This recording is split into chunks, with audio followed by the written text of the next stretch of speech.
Wake up. It's time for Primal Scream.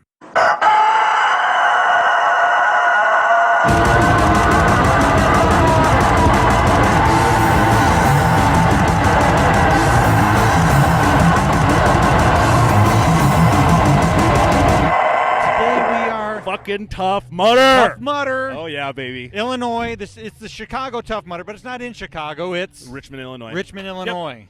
And we have Ben Johnson. Ben. And Ben, you are the media what? Yeah, I'm on the communications team. I'm one of our spokespeople. And he set us up. We got us in the location. I'm We're all not sure if set. setting up would be it. He fucking hooked us up. He hooked us up, right. Took us by the hand, led us everywhere we needed to go. It was fantastic. Now, if you are a newbie, you're going to pop your cherry on the Tough Mudder, what should somebody expect when they come to the Tough Mudder for the first time? All right, so it's a 10 to 12 mile military-style obstacle course with about 20 to 25 obstacles on the course designed to test your mental strength, your camaraderie, and your all-around mental grit. So first thing everybody needs to know is that it's not a timed event. You're not going to find a clock everywhere. We always say we don't want your time, we want your best. So the whole idea is to get through with as many people as you can and build a team. How did you get hooked up with the Tough Mudder? How did you get to this point? Yeah, so a lot of people with really weird backgrounds that just wanted to find something totally different. We had a lot of guys that went to law school and realized it wasn't for them. A lot of guys that didn't know what they wanted to do, and we all somehow ended up out here.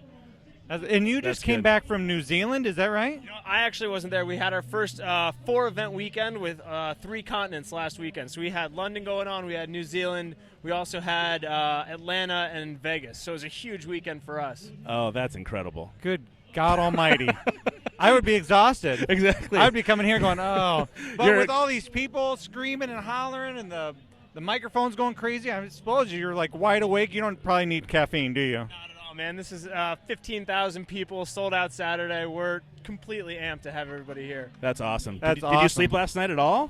Not much, a little bit here and there, but, again, the adrenaline gets going. We're up at 3. We're out here making sure the mud's ready to go and all the obstacles are built. So And have you done any Tough Mudders yourself? Yeah, we've all done a bunch. You can only work for so long until somebody, peer pressures you in, and you got to get out there and actually run one. Well, you have an athletic background at all? And then a lot of people that used to, we had some ex-college athletes and stuff like that, but more just people that camped a lot, got outside, just wanted to stay away from the computers as much as possible. All right, nice. How does Tough Mudder decide where they're going to have an event, and how long does it take to create all the obstacles? How many obstacles do we have on this event today, and how long does it take to create all that? Yeah, so there's going to be about 23 today, which includes some hazards. It's sort of the natural terrain built in, and one of the reasons we love this part of the country is if you look around and when you get on site today, the mud is so thick that it's just a consistency of like the soil and the water, the way it retains water that we can't find just about anywhere else. Like Vegas last weekend, covered in dust, amazing event, but totally different vibe. When we get out here, it's been raining all week. We have just, feet of mud in different parts of the course. So the nice thing for us is that we get to go out there, find the creeks, find the trails, find where, it's going to be naturally a pain in the ass just to walk through anyway, and then we build some obstacles around it, which is just great. That's incredible. What a great job to get excited about making things muddy and nasty. I mean, that's fantastic. I would love it. I would be like that sick bastard engineer going, okay, how could I fuck with somebody today? Yeah, they keep calling our head of course design, Nolan Campbell, the mad scientist, because, it's his idea to dream up all these different twisted obstacles, but the beautiful thing is they're all equalizers. At the end of the day, we have something that's going to push everybody differently. Like, I'm a bigger guy. I don't have problems with the monkey bars, but I hate going into the tunnels. So, there's something out there that's going to get to everyone. You just had Matt's worst nightmare. Yeah, that's my Achilles heel right there. Right, just forcing you underground into a pitch black tunnel. That freaks me out, unlike anything. So, and then with the team aspect of it, that's what's going to help me get through it. Exactly. This is my first. I'm a newbie. This is my first event. Me too. So working with a group, the people that I know that are coming here, they're Denise Stapley and Malcolm from Team Mud Munchers. Yep. We're going to be all running together doing this. And so to be able to get through that little tunnel, it's going to take those people screaming either, Matt, get your ass in gear, or you can do it, buddy. Come on, buddy. You're you can do there. it. And that'll get me going. That's the whole spirit of the event. When you look around, even the people that come out by themselves find out that by the end of the course, they've got 600 new teammates because, you just have to use other people to help you get through some of our best stuff. Pyramid scheme is one of our new obstacles on course, and we had guys coming out that looked like Adonis the first week trying to run through it, and they just can't do it. They'd end up breaking themselves against this wall and only realizing that they have to make friends with some of the people around them. Sure. Throw out an arm and work together to actually get over it. Nice. What are some things that if you are considering coming on to Tough Mudder, months ahead of time. Let's say you signed up, you're like, fuck it, I'm going to buy a ticket, I'm going to make sure I do this, but now I got to train, I got to do some things. Is there some basic things that you want to be able to do, some basic things that you want to keep in mind before you attempt a Tough Mudder? Yeah, absolutely. So, I mean, the first thing that we keep telling everybody, especially in the Midwest, is just to sign up, because we've been selling out of the events earlier and earlier. But as far as training goes, we got this saying, start with what you're dreading. So, like, if you're a marathon runner and you're not worried about the running, you should probably be doing some different exercises to get ready for Tough Mudder. Nice. You know, if you spend all your time in the gym and you haven't gone out and run more than 2 miles in a while, you should probably start running. So figure out what it is about the course that sounds like, oh, that might be hard, and really just focus in on that, because it's going to make the experience that much better.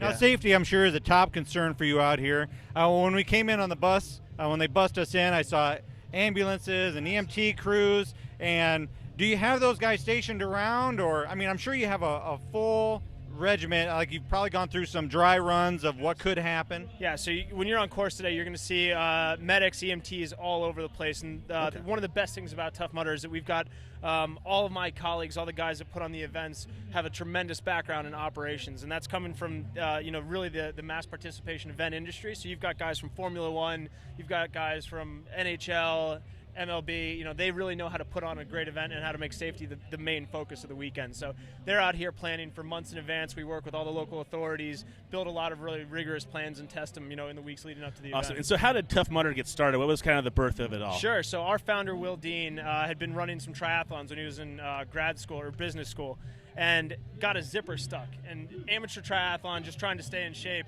and asked the guy next to him, hey, give me a hand with the zipper. And the guy said no.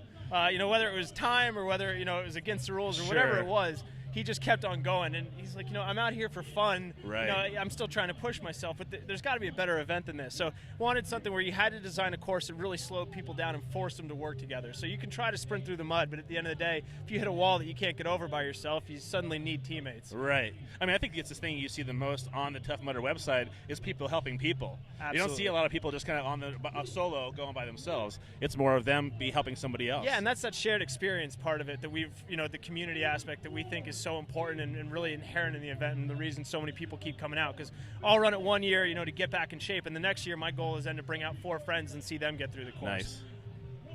Wonderful. That's awesome. I love it. Now the Tough Mudder, it helps out with the Wounded Warrior Project. I mean, that's kind of the major charity that you're helping out with, correct? And another reason that we just love being in the Midwest in this area. Last year, participants raised almost $100,000 for the Wounded Warrior Project just on this weekend alone. So over the last 3 years, participants have raised $6.5 million for the Wounded Warrior Project, which is just incredible. Yeah. So to see them keep coming out, running for a cause, finding ways to support the Wounded Warrior Project and the guys that come on course from the organization is just amazing. That is fantastic. That is amazing. Now, we had Dr. David Moen on the podcast last week. He talked about being more sociable, helps your health, helps your whole all-over body feeling. If there's anything that this thing says, it's sociable. Yeah. And you're getting together with friends and colleagues, and you're working through really tough stuff. You're going to make long-lasting friendships with people that you never knew 10 days ago. Yeah. And I think the military aspect's part of that. I mean, that's all they do is work together. That's exactly right. I mean, it's interesting to see because they're on course and they sort of set the tone, and so you'll see people that come out and don't really realize it's a team event until they hit a few obstacles and start looking around and just seeing that vibe carrying them through, and it just comes about so naturally, which is the best part about it. That makes me excited to get out there and then find somebody. Oh, so that dude's by himself. Right. Come on, man, I'll help you up. That sounds like an exciting part of it. Yeah, absolutely. This is absolutely fantastic. I can't wait to run it. Yeah, I'm stoked. Oh, we'll let you get back to work. I know you got a ton of stuff to do. Thank you so much for taking the time. Thanks, Ben. We appreciate it, buddy. Thanks so much. Yeah. Thanks. All right. Take Thank it you. easy. Thanks. Good. All right. So we just met with Ben Johnson. That was awesome. I mean, to think that the guy. I mean, you hope to meet nice people.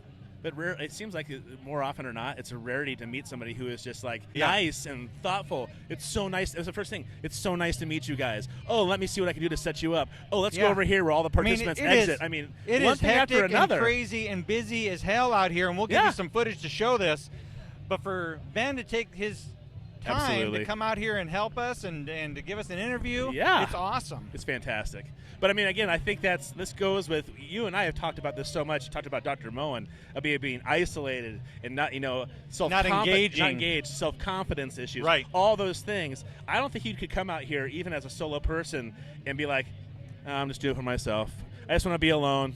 I Well, want to be alone I with think- 100 people. I don't think anybody with that mentality would even sign up for the Tough Mudder. Well, say you're a socially awkward person, and somebody goes, "Oh, hey, we're gonna do a Tough Mudder. You should do it with us." But okay, I'll do it just to be part of it. Now you're forcing yourself into situations where you have to be a participant and you have to be a teammate, and that's incredible. That's correct. That's correct. That's a great thing too. So.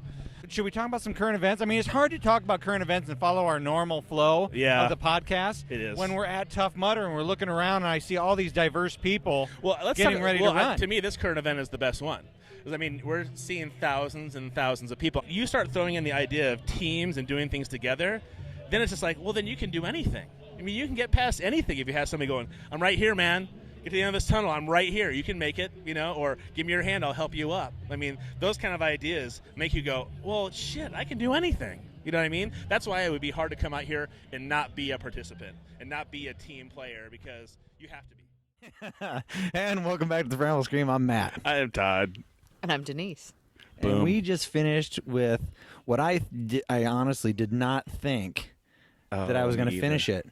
When I went into this, if you listen to, I know you say you love our podcast.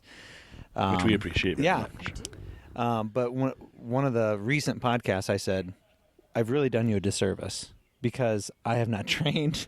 I ran one time. 2 miles, and because I was just so nervous about my knee. But see, I've heard you're already like an Energizer bunny. Like you just go, go. That was from Todd, wasn't it? Todd. Yeah. Okay. He's my buddy. I love him. What am I going to do? But we got through it, and you were a rock star. It was awesome. You were a good catch. Like it was just awesome. It was really fun. It I was pleasantly surprised. I mean, it was difficult for sure. And when I got knocked out at the end by the Thunderbolt, that was bad too. When we, at the end of the Tough Mudder, for all of you out there who don't know what the Tough Mudder is, it's a 10 to 12 mile obstacle course, mud run. Really fun. It is really fun. And is it all of the money goes to the Wounded Warrior Project? I don't or know a if lot all the of it? money But you know does. what? A shitload does. I think a shitload and does. people, like your can raise money. team can raise money. Yeah. Yep. Like your team can raise money for it. I don't know what the portion Yeah. is, but definitely a good chunk of it goes towards that project. Yeah, exactly. So at the very end, I felt really decent. 5 miles, 6 miles, 7 mile, right between the 7 to 8 miler. The knees start kind of hurting. The hips are kind of locking up a little bit. I think Nothing's it's even. I think it's the trail running. Yeah. I think Well, your whole nothing's body's trying to be even. balanced. Well, yeah, we're not used to. I mean, you run on the sidewalk and you're running flat. You run on Yeah. this and it's, you're all willy nilly, and Hip flexors Yeah. are getting kind of achy. yeah. And then you stop and you start and you stop and you start. But I mean, it's just Man, it was fun. awesome. I don't know, but the electrodes at the end, I can't get past. That was the very last thing. At the very end, there's this. Are you all right? What's wrong with I you? just ran a Tough Did you Mudder. get a Lake Fontaine mosquito in your I mouth? probably did, or I swallowed some mud. Lake Geneva mud. Lake Geneva mud. That's what it Be was. aware of what's coming after that mud, because you did see the article, right? Yes, What article? Explosive. of explosive diarrhea. There's apparently a tradition that many Tough Mudders end up with explosive diarrhea. Are you shitting me? Because you eat I- shit. No pun intended. No pun You intended. eat shit. Because you're basically eating shit. And I got a from mouthful. I got a fields mouthful of mud. Manure. Right? Because we were running through a cornfield. But We're did from you see? Iowa. Did We you know see what that cornfields- when we hit yeah. that mud that was super black? All I could think about was like scooping it up and putting it in my garden. I was like, that Like, stuff is going to be. like that is just fertile It ground. is isn't awesome. Like that is Oh, yeah. fertile. Like You can tell we're little from Iowa. mud angels. That's what you thought about? I was walking through. Now I'm going to put this in my garden. I thought, holy shit, I hope I don't biff it in my on my ass in front of everybody. I got Malcolm, who I just met today. Yeah. His brother, hilarious and crazy. At one point he goes, "Hey guy," he was walking, and then he said something like to a bunch of strangers, "Hey guys, what's with all the walking?" And he goes sprinting like high kneeing through some really thick soupy mud, and then biffs it. That sounds like Miles. That's the way it's supposed to That go. sounds like Miles. It's when you announce it that you really fail. That's the best part. That's what I think. But the end, there's electrodes, and I've seen YouTube videos of this, and now this may be different. There was somebody in our party who didn't get shocked at all, and I almost want to say "F you" to her because she didn't get shocked. Chantel. Chantel. How the heck? how do you get through that and not at least get like one club to the head? Yeah, Like something, like something. little It was something to drop you. But she didn't. Nothing. I remember it just was falling clean. head first into the mud when it zapped my body. And then I face planted into the mud, and then I had all the mud in my eyes, and I couldn't see. So then I crawled forward, and I thought, I hope there's no more electrodes, and it hits me in the head. And then I roll forward, and I thought that was the most horrible thing I've ever done. Right there. Now Everything listen- else is great. Listen, I've installed ceiling fans, which is actually how I got laid for the first time with my wife. So if you're an electrician and you're a dude, and you're kind of handy, install a ceiling fan. But I've been bit. I've been bit by electricity Me before. too. Yeah. So I was expecting a certain level of just a little bit of a shock. I got fucking hit, and I went down on my knees, and then I'm crawling, thinking I'm being all MacGyver-ish. I don't know if MacGyver is the right word, but anyway, I'm crawling, hands and knees, and then I wake up, and I'm doing this. And half my face, and we'll put the pictures on the end of the race. I have mud caked on the side of my face. What must have happened was I must have gotten hit again, down, woke up, and started moving again. That was awesome. But I have to tell you truly, the most impressive part of today was watching Todd carry you. He's an animal. And I don't know if you guys had switched, so I didn't see that if you had switched. He but piggybacked. watching- He piggybacked me down halfway. Oh. Goddamn right I carried him. Like I tried to carry Brad like 2 steps. I'm like, yeah, this isn't going to work. He's like 220 pounds. I'm going to like break my kneecaps if I do this. But it was impressive. Like I don't know how far that was, Oh, but thanks. I think it was only 50 Yeah. feet or so. it's still quite a ways. No. Thanks. It was not 50 feet. It was at least 50 yards, if not 100 yards. Don't you think 50? At I think it was least 50 yards. It was 100 yards total, probably 50 and 50. 50 and 50. Yeah. Well, that fireman carry is much easier than piggyback.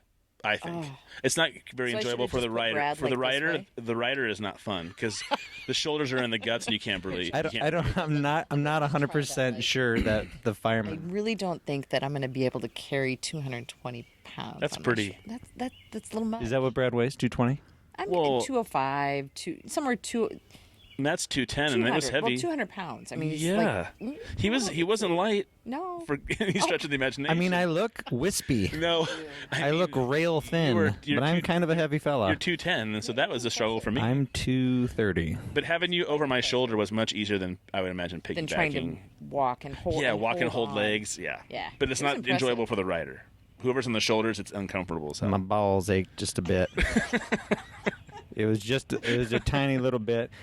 Yeah, now I don't have to worry about my beer. I'm turning my label around. What do you think about that? Yeah, this is blue. Marketing, right?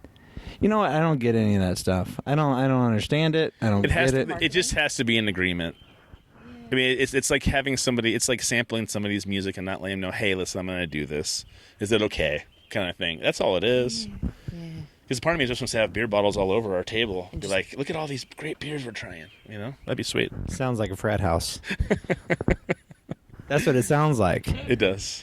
Now, Denise was gracious enough to invite us back to her cabin, which is where we're at right now. Right now. Which, if you were still watching the video, you'd see. She did. But you saw some When of it. she won Survivor, she bought the cabin, right? No, Jesus. This is not. It's a rental. It's a rental. We're just Like teasing. normal people. Just because you do something like that doesn't mean you're not normal anymore.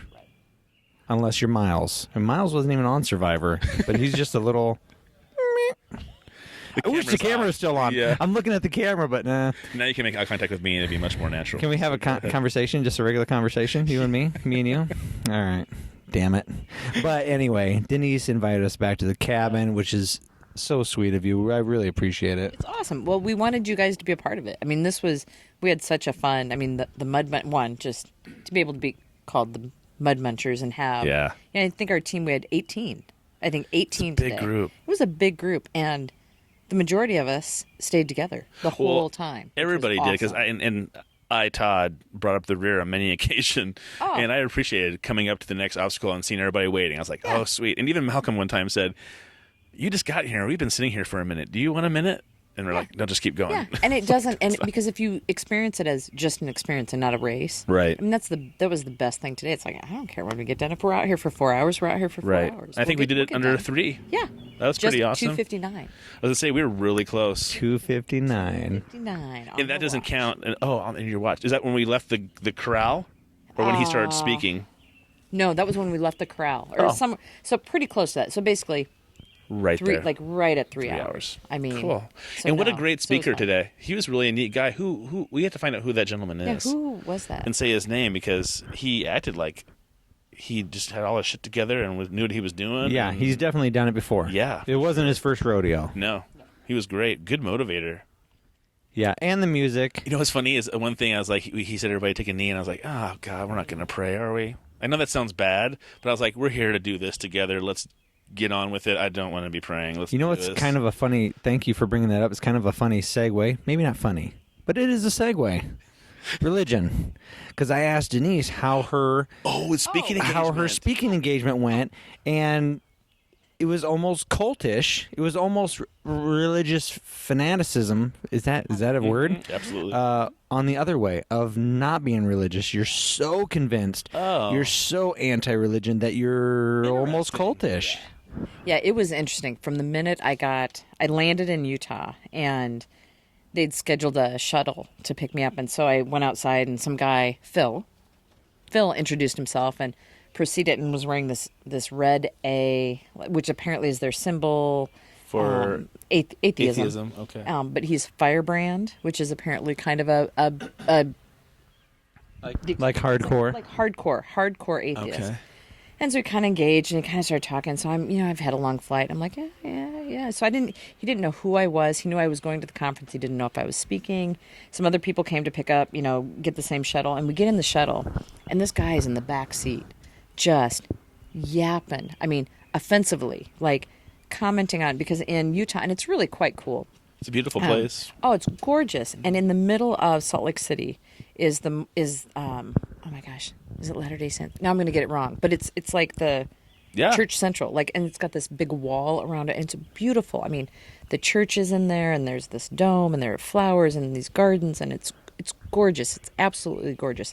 But he's like ripping on it and making like really just these really offensive kind of comments about Mormonism, and the driver, we have the driver, which I'm assuming could likely be Mormon. Since he lives in Salt Lake Since he City, lives- he needs a I driver. mean, and maybe that's not Sure. the case, but That's and a he pretty good doesn't know- assumption. and he doesn't know anybody else, and so it was one of those moments when I'm like, why didn't you say something?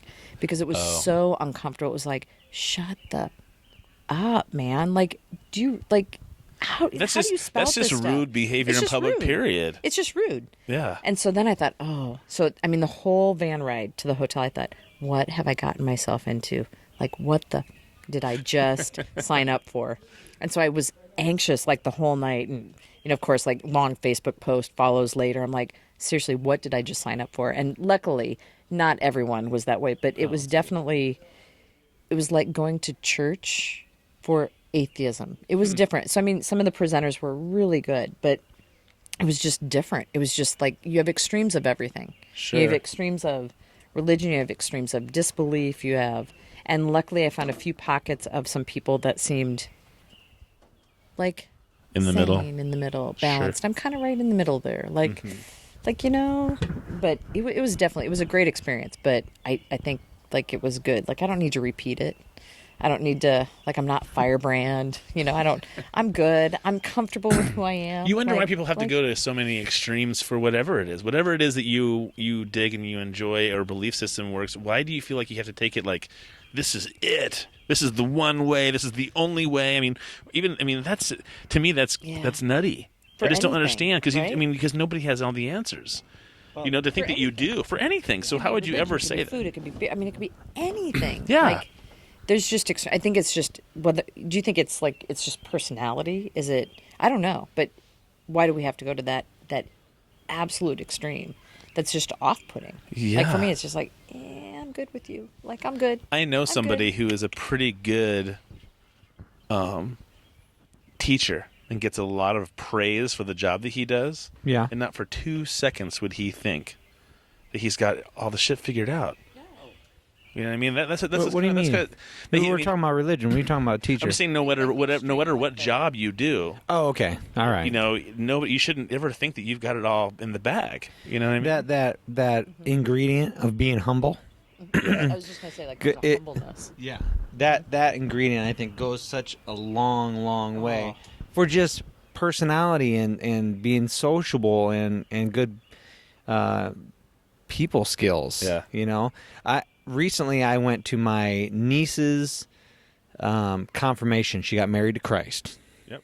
Right? Is that what confirmation is? You're basically saying I've done enough education. I know what's going on. I'm choosing this venue. Yes. Right. Consciously. Yes.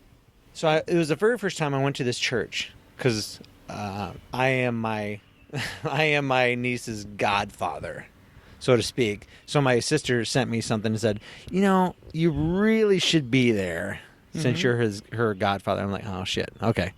So I go. Nice.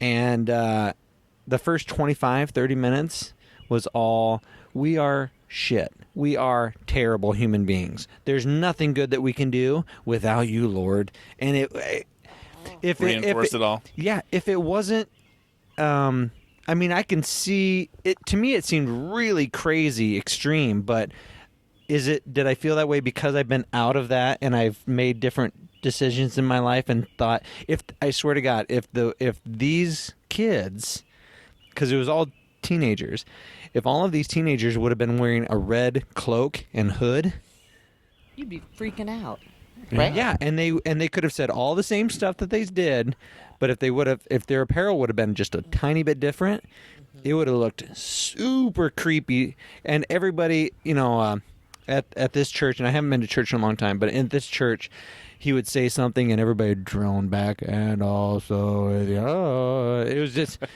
and they would sing it in their lilting sing-song, but it was very monotone. Nobody looked happy. Nobody was just like, yeah. Through the motion. Well, even some of the born-again churches are clapping and singing and look like they're having a great time. That's sounds like a different vibe.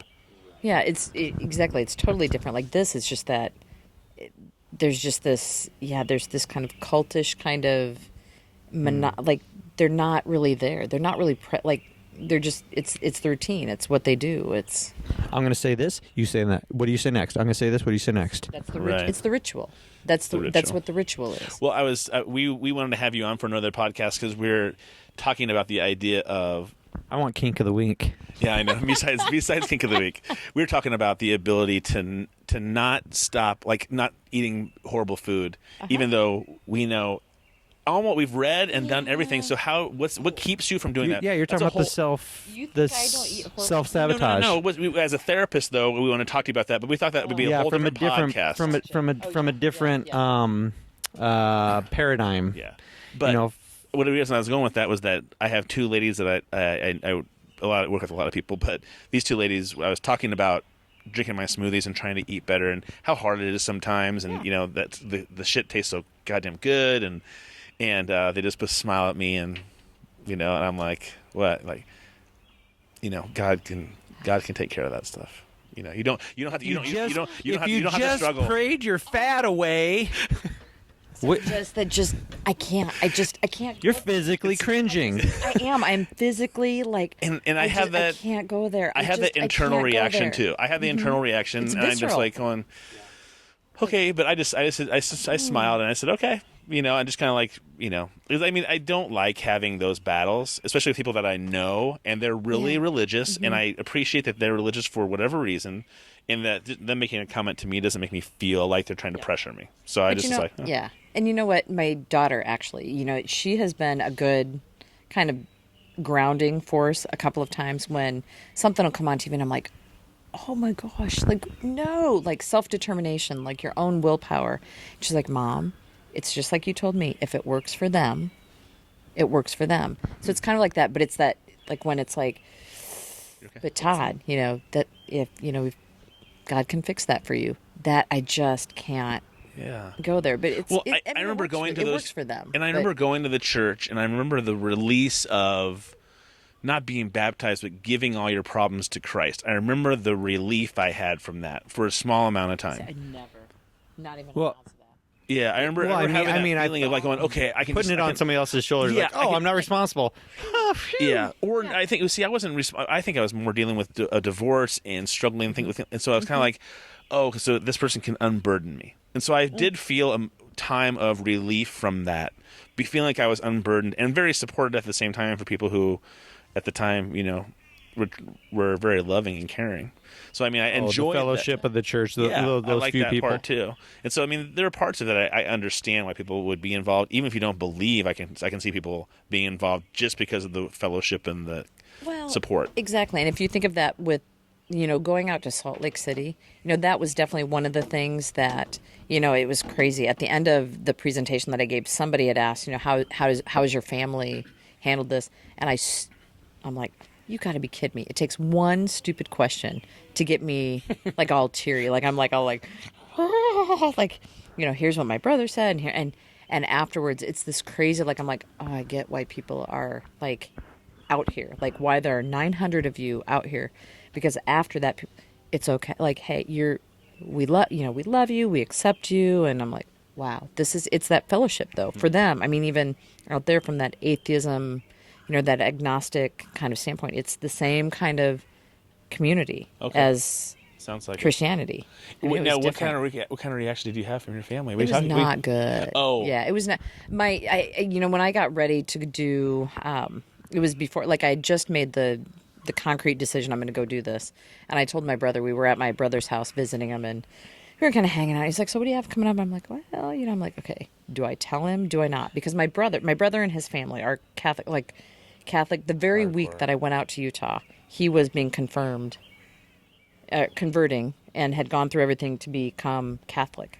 So it was like, okay, I'm out speaking at an atheist conference, and he's becoming Catholic. So he can't separate the ideas of, oh, my sister can believe this way and I can believe this way? We were raised Methodist and went, had to go to church every Sunday. My dad didn't go. Parents were divorced, so mom was church-going. Dad, totally. It's a pretty liberal religion, too. So. I don't know where but we didn't go to church. So when I told my brother, though, the first thing he said was, don't tell your mom, or don't tell mom. I'm like, it's like somebody saying, I'm gay, but don't tell mom or dad. Like, right. It was just this very kind of shaming. Again, it's that stupid shame. It's like you've just basically said, I'm not okay. Right. And then, so I kind of challenged him at that time, and I was just more pissed off at that time. Like, what kind of an answer is that? I'm like, what do you think? And he said, they're all freaks. I'm like, so again, you're shaming me, and you're calling me a freak. Like, yeah, one finger salute to you, buddy. Yeah. So then, months later, I didn't tell my mom. So I didn't tell mom until like pulling out of the driveway at our house. Like one time I had gone over to visit mom with Sydney, and I'm pulling out. She's like, oh, so what do you have coming up? I'm like, well, I've got Reality Rally, and I've got this other thing out in Utah. Well, what are you doing out in Utah? Well, I'm going to go speak. Well, what are you going to go speak on? I'm like, oh, I'm trying so hard to dance around this. Yeah. And so I say it, and she says, no beating around the bush. And she just shakes her head. Shame on you.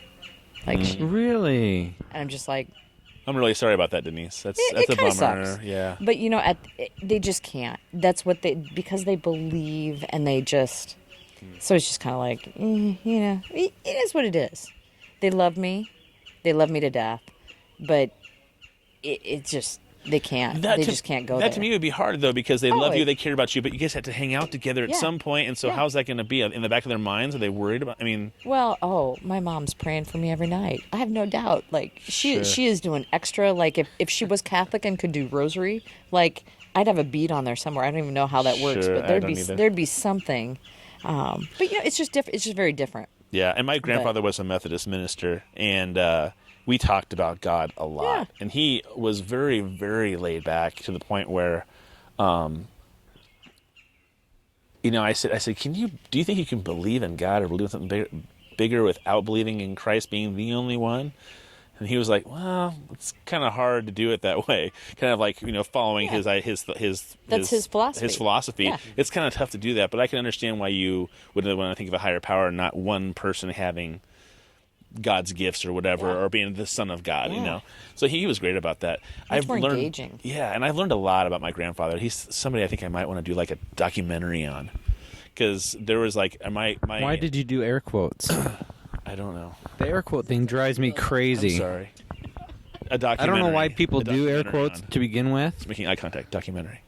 Okay, documentary. I would love to because learn more about your supposedly- grandpa because he seems like a really cool dude. Oh, he's my dad's mentor. He's my dad's mentor as well. This could get interesting. Very serious. This is very actually isn't- serious. it actually isn't too We're bad. doing a podcast. How are you? We're podcasting. We are. We are We are. podcasting. ever so quickly, and then we're gonna get back to drinking Yes. and socializing. How can I help you? Anything you need. All right. Why didn't you run today? Injuries. Lots of injuries. Over See, the I years or almost said the recent? same thing. What have you injured yourself with? Over the years, you're looking at one of the original hot dog skiers. I've broken more stuff, and when we skied with real skis, not these little stubs that these guys claim to, be, pro athletes. So you're saying that like you'd go down like a black diamond? We were going upside down before anybody knew what upside down was on purpose. See, I can't ski. See what you've missed out on? Billy Yeah. Kidd. Yeah. Any of those names? I don't know any of those names. Absolutely not. Sorry. I know Jean-Claude Van Damme. That's it. That was way before Jean-Claude Van Damme. But the reality is somebody had to start the sport, and we were the ones that did it, and we got kicked out of every ski resort in Colorado and Utah. Because you were hot dogging it. We were hot dogging. Now you can get sponsored by Red Bull. Well, it's a little late, I'm a little late in the game. So you've missed the stories. No, but it was No, cool. It was cool. Oh, that's awesome. I can't believe you guys are podcasting. We are right now. Yeah. You know what? We're just recording right now, and then I'll go home and I'll put all the recording stuff into the computer and send it on We'll out send it off into to the you guys. internet. That's Yeah, awesome. You can edit me out, and I'll be like, if I want to, but I might not because not. we're totally off the cuff. Yeah. I see. We're not one of those podcasts. Right on. We're laid back. Very cool. We don't give a shit. If the camera was running, I'd totally have you come over here, get right in here. And I would step out and go drink my beer and let you take my place. Yeah, but you're more important than anybody. I'm so here. not important. I'm so not God. important. I am no. No, you No. did such a good job cleaning the dishes last night. You were like taking care of people. The winner of Survivor See, cleans but that- dishes. That's I amazing. do. That's my job. That's so funny. Isn't that That's funny? my Because you job. think I was perceptions fighting him change over- or people change, and they just oh don't. my gosh, I It's was like, come on. fighting John over. No, I was like embarrassed. no, She I'm was like no, actually trying to like clean go dishes. go away. And like, I was taking care of everything. I I had know. it all I'm like under control. no. Yeah, that's my job. You're, it's my job you're at a home. celebrity now. I'm so not a celebrity. No, and I'm I just not. want to know, who'd you sleep with? My husband. That's the only one. No, Good I answer. know there was like some stuff on the island. I mean, for Oh, sure. God. Things were Oh going God. on. Okay, let's think again. Who I was on the island with? Right. Okay, your nephew. That's not He's happening. hot. Yeah, but that's not happening. Yeah, right. Oh yeah, right. Yeah. No, I'm like 20 years Very older than liberal. him.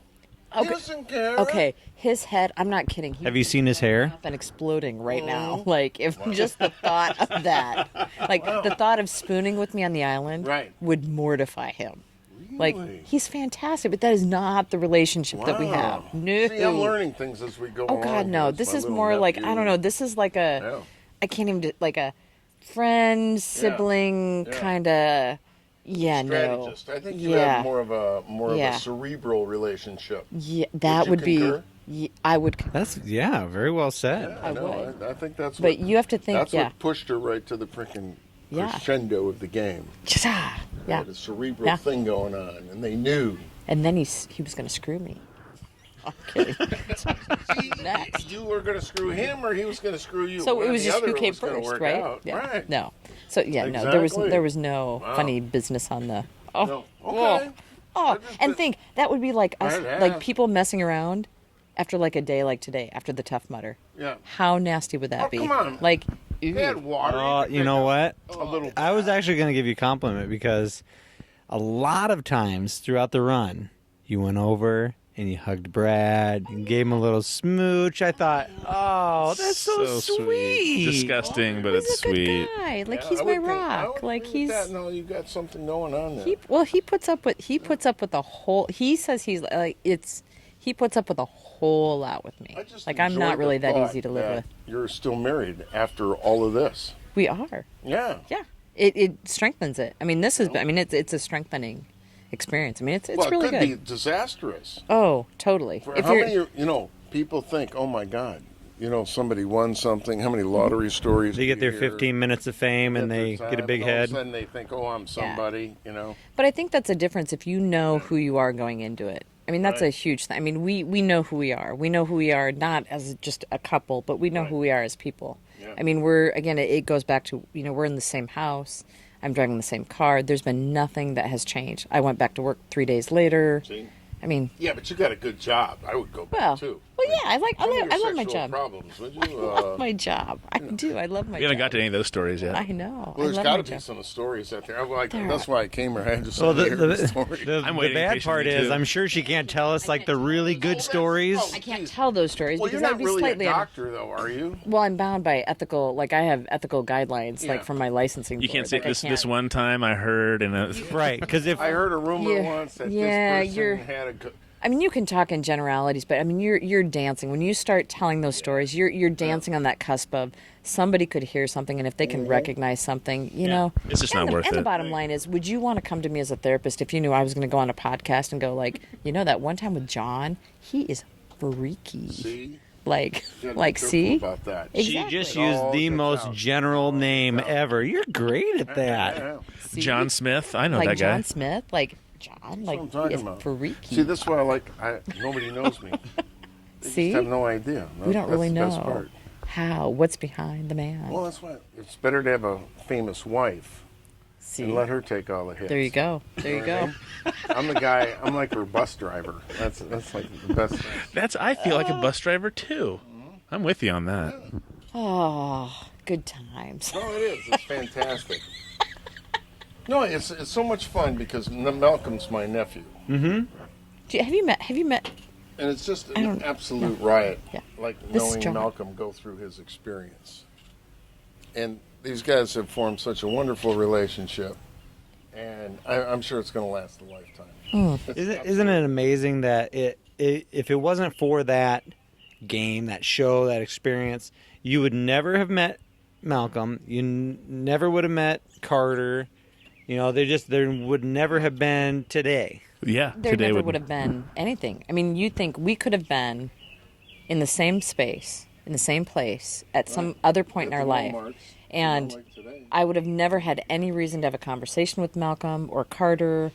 I mean, just because of one age. I mean, just lifestyles different. I Right. mean, yeah, you're forced together to do that. I mean, that's what's the cool thing is nobody else can share that. That's your experience. It's like military. Like nobody else can share that with, the people that you go through with that. I mean, you when you have that shared experience. I mean, it's huge. Well, how many people get to live on an island for 30 days or 2 days? Or We are 20? just over 400, I think. There's a handful of them. It's amazing. Yeah, and how many people nothing have to actually compare it been to. in that There's nothing to compare it to. that situation where it would be extremely hard for me not to just be so paranoid. You're either, because I'm watching this season and I'm thinking you're either too laid back and you're not strategizing, you're not pulling people aside and saying, hey, can we have an alliance? That would be me. That would be you. That would be me also. I'd be floating around going, hey, what's going on? Hey, I like everybody. Does everybody like me? How can I help? But there's a huge benefit to that though, because I mean, somebody would say like, really? Or downside, because people can vote you out because you're so friendly. But you have to have some of that kind of like, it's going to be what it's going to be. And when are you going to have that experience? So you might as well enjoy Be people- yourself. and be yourself. And you guys are people that like and enjoy other people. You enjoy those relationships. I enjoy relationships. I have a shirt that I'm like, it's so cheesy. It says I value people, which sounds really corny, but I'm like, it's so true. I'm like, that's what I value. I value relationships and people and log cabin. It's nice, but it's fabulous. But it's you can go on that island and that's what you can take home. Really hook I up mean, with that's people. that's Yeah, what you yeah, can that's yeah. what you can enjoy. And I have to ask so many you one people can't do question. that. Yeah. Do they have rules like in the paperwork? Like you have to sign a Mm-hmm. paper. Does it say you cannot kidnap anyone, or you cannot like cook them? Jesus, John, this is really going down a weird turn. No, but you There are imagine so like many- all of a sudden somebody disappears.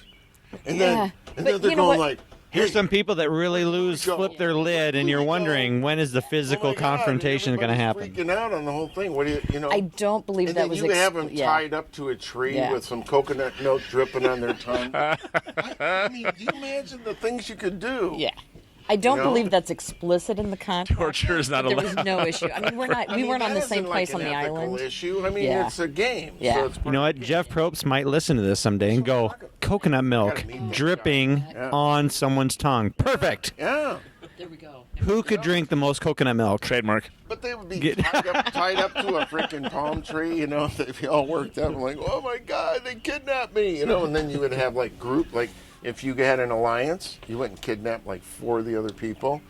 They couldn't even participate in the challenge. Just tie 'em up. They're tied up. See? I think there probably would become some rules against that somehow. I just think that Well, might, that's what I'm like- saying. like- Did you even read the rules to Oh, this game? we read every page, and I'm not kidding. It was a stack. We read every page.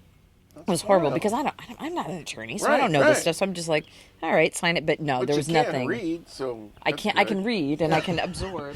Body language. You know, to some extent.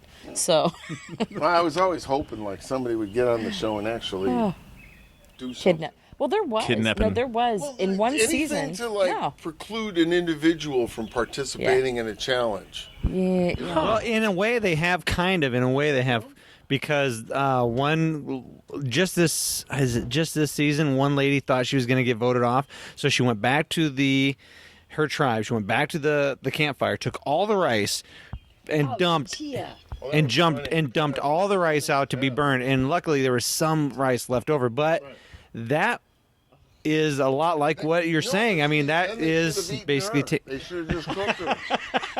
I think there's a simple rule to that. You know, an eye for an eye. You type eat our thing. food, There we would be eat a lot of you. people Survivor back there. 2.0. Yeah. There we go. You eat our food, we eat. I get the thigh. Exactly. Oh. No, it'd be a beautiful experience. I could see that, like the little fire burgeoning, you know, and slowly coming up, and then got her tied up in the pot. Like a Wile E. Coyote kind of thing happening. All right. Oh. But no, Now, that's why I what push is the rules, what is push the guy's rules. name? He's a police officer, and he is pretty much he's got it kind of in the bag this season. Tony. Tony. He has found multiple immunity idols. He's yes, and he's found, and I'm kind of getting You guys excited. are all getting excited. I'm All, like, we get, I'm like, all I don't jacked watch up, it. Like we get like all. So I'll sit back normal immunity because Todd doesn't watch it except for when you were on. He has the special immunity. Yes. So there's normal immunity idols, whereas if you have it and you get this weird, goofy feeling in your gut, you're like, oh, I should play it. They throw it out there before the votes are read.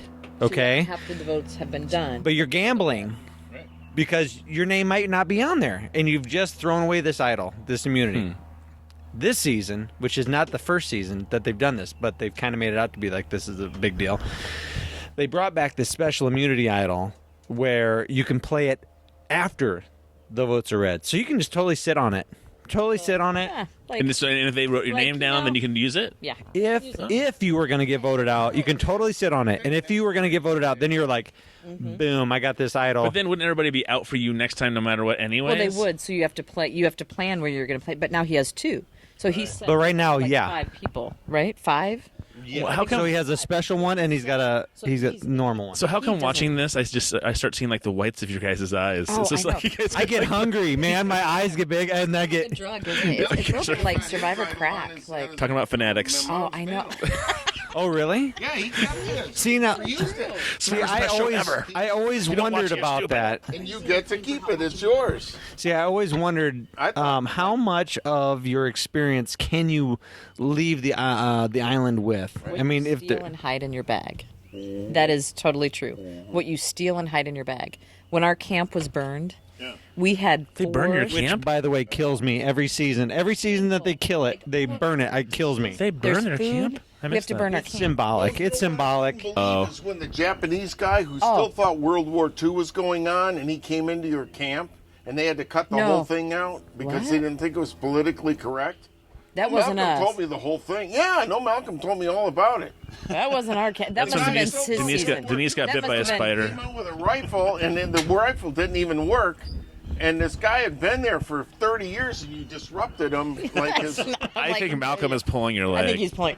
But they do. But they burn the camp. So they burn the camp and everything in it, which is painful because I'm thinking, like, okay, there are dishes there that some village. We'd just been to this village and seeing them have nothing. I'm like, okay, all that food, Right, where you and Malcolm at, right from with our the merge, kids. like, right? I'm like, there's food and it's painful to watch. But so we had the day that the day 39 when we had to go for our final tribal council, we had 4 blue mugs that all of us had kind of rotated, and it was kind of a special day when you would get to eat out of the blue mug. It was like kind of like civility, like you get this moment. And we had 2 silver spoons. I lost one in the ocean, which sucked. That was my fault. But we had one other little silver spoon, and if you got to actually eat with the spoon. So we'd asked production, can we just take these? Come on. Like, and they're like, at first they said, no, you can't. You have to, everything goes in the fire. I'm like, you gotta be freaking kidding me. Like, really? Like, you're gonna burn this? Like, let us take this. Well, luckily they changed their mind and said, yes, you can take the 4 mugs. They said no to the spoon. I'm like, screw you. I'm taking the spoon. Nice. And then I think I came back with like an idol clue and, whatever else you kind of tuck in your bag. But you come back, and so whatever you kind of sneak off the island is because they auction a lot of the other things that are left there.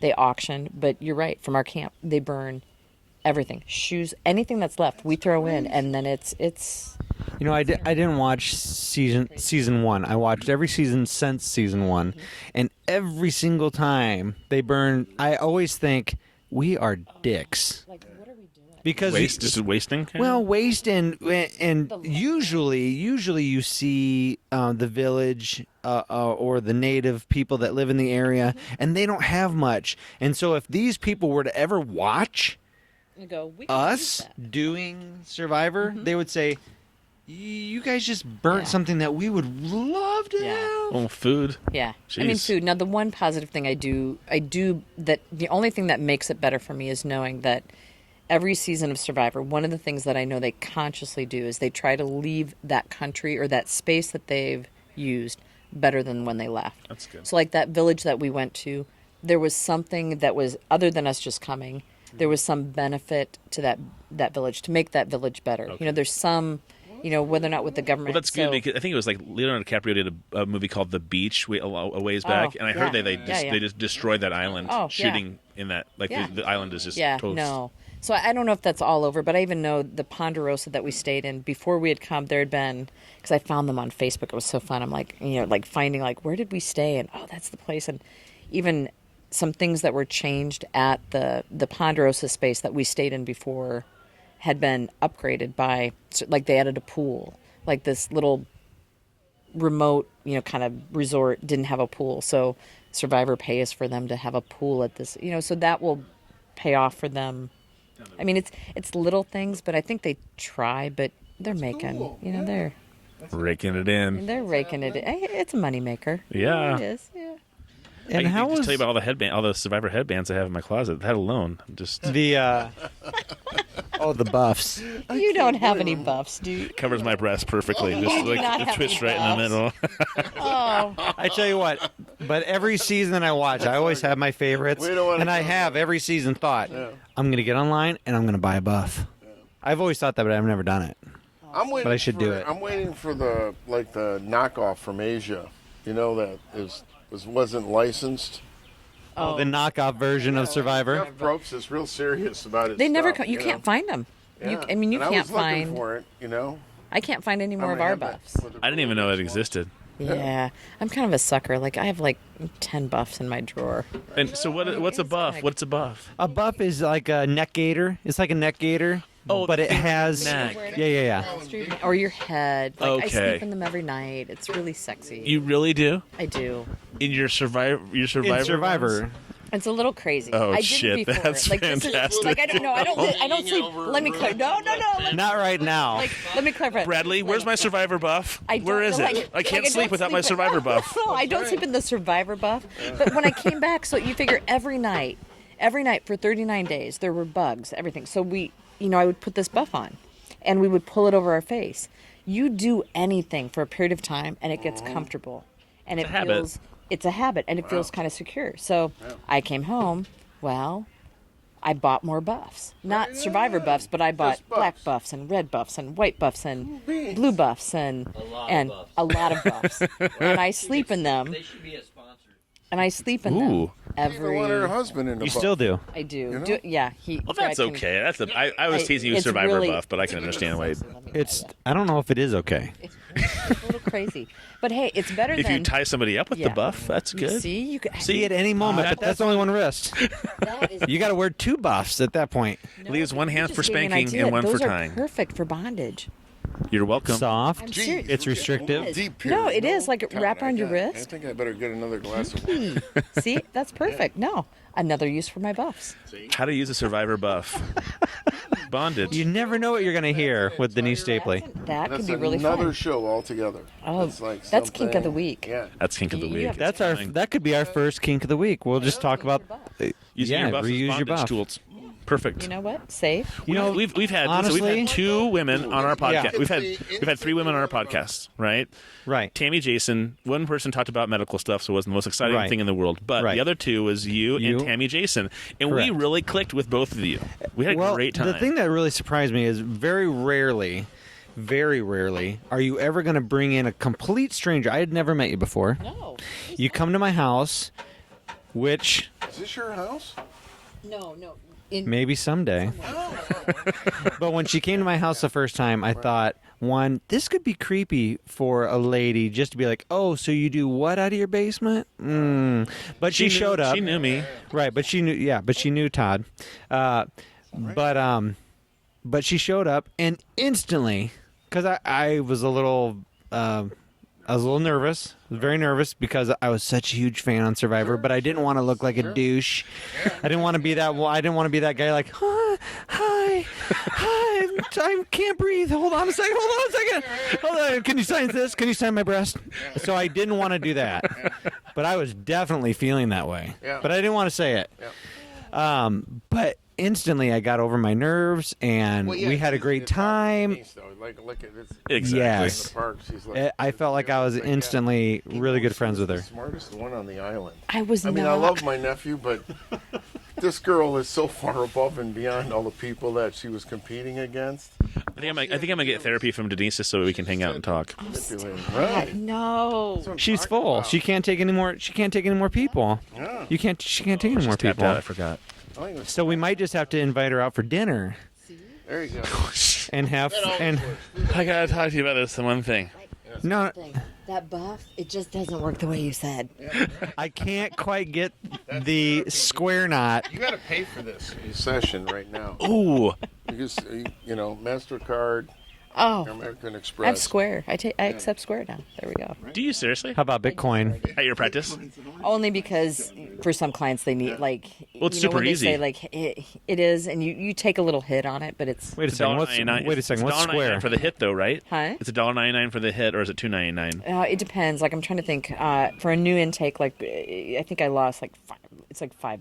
Because I think it's still less than having a credit card machine by a Well, yeah. lot. and isn't it's easier than me having to go through making an invoice and send a stamp and That's what you put on your iPhone.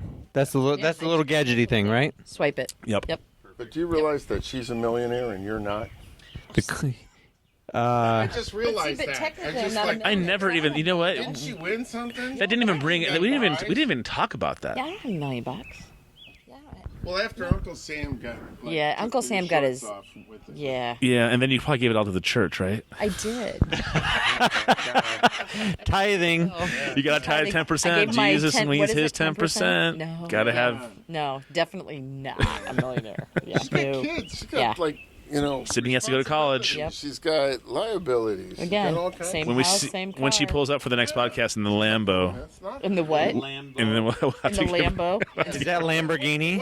What did you afford yourself though? Did you, Did you buy- give yourself yeah. a little something? Zero. A little something. Why? We deserve didn't. a Not little one. Not one surprise. First year. Well, that's smart. The first year after we won, we said we're not doing anything major. Yeah, Nothing. yeah. So if anything, I hate to go shopping, but I love Athleta, this company. Yeah. And so I said, okay, I'm definitely freer with my online purchases a little bit. Like, like I could use some more Yeah, pants yeah, or yeah, yeah. something. You wouldn't. Right on. guess it. But now, there's nothing Yeah, wrong well, with you can't- buying No, yourself I mean, something nice. What's But wrong we with did- that? So like that, or like for Brad, like we don't worry. We worry less, but we did Right. nothing. We didn't change our house. We didn't change our cars.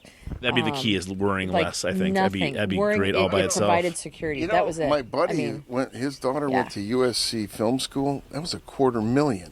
oh, see, I mean that's the thing. I mean, we're thinking I like mean- like there's college You know, after education to pay for. taxes and yeah, you got kids, and you got like, it's like. I mean, so you have to I'm plan glad that. I rented them. Yeah. You know, instead of having Yeah. them. That's I'm with you.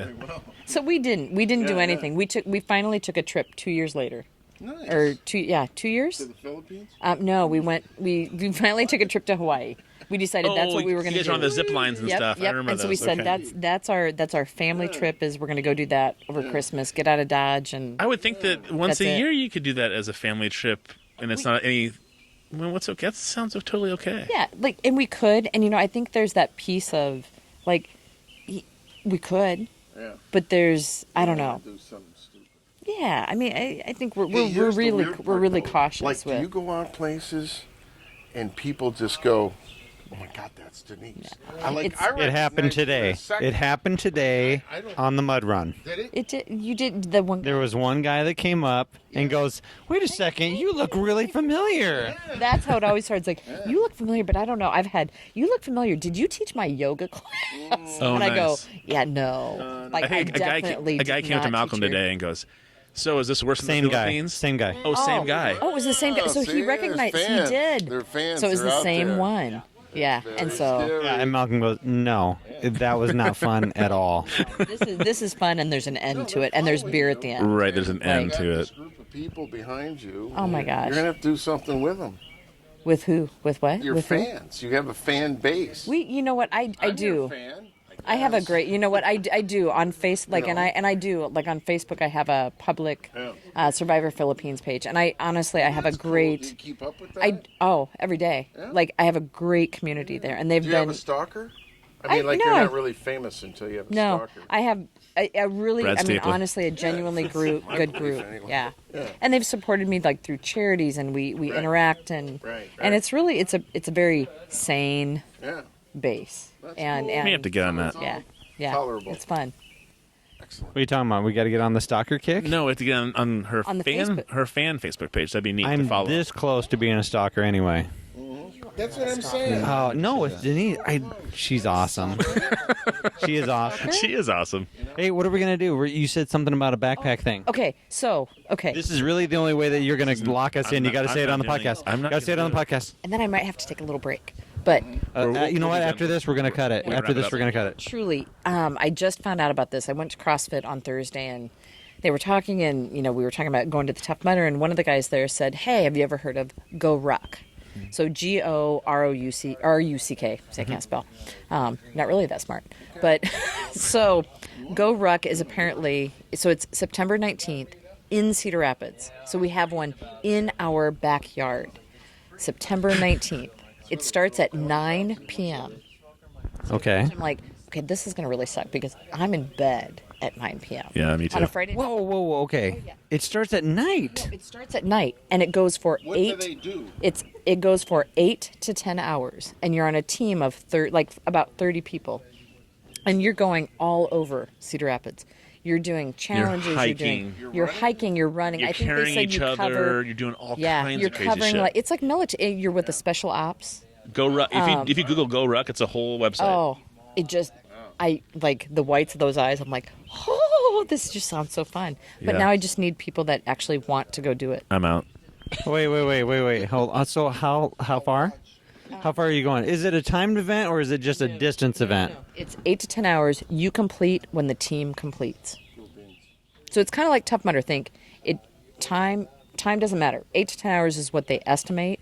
And I think they said you cover a span of 8 to 4. I'm just going to say 8 to 14. I can't remember what the website said.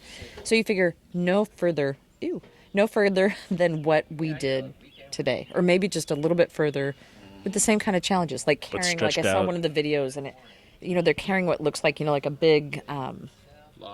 Like a big log down, down the I've city heard seen street. sandbags. Yeah, and like stuff sandbags, like and you're carrying. Tractor tires? Yeah, and you're carrying a backpack the whole time. So for women, I think you have to carry 20 pounds.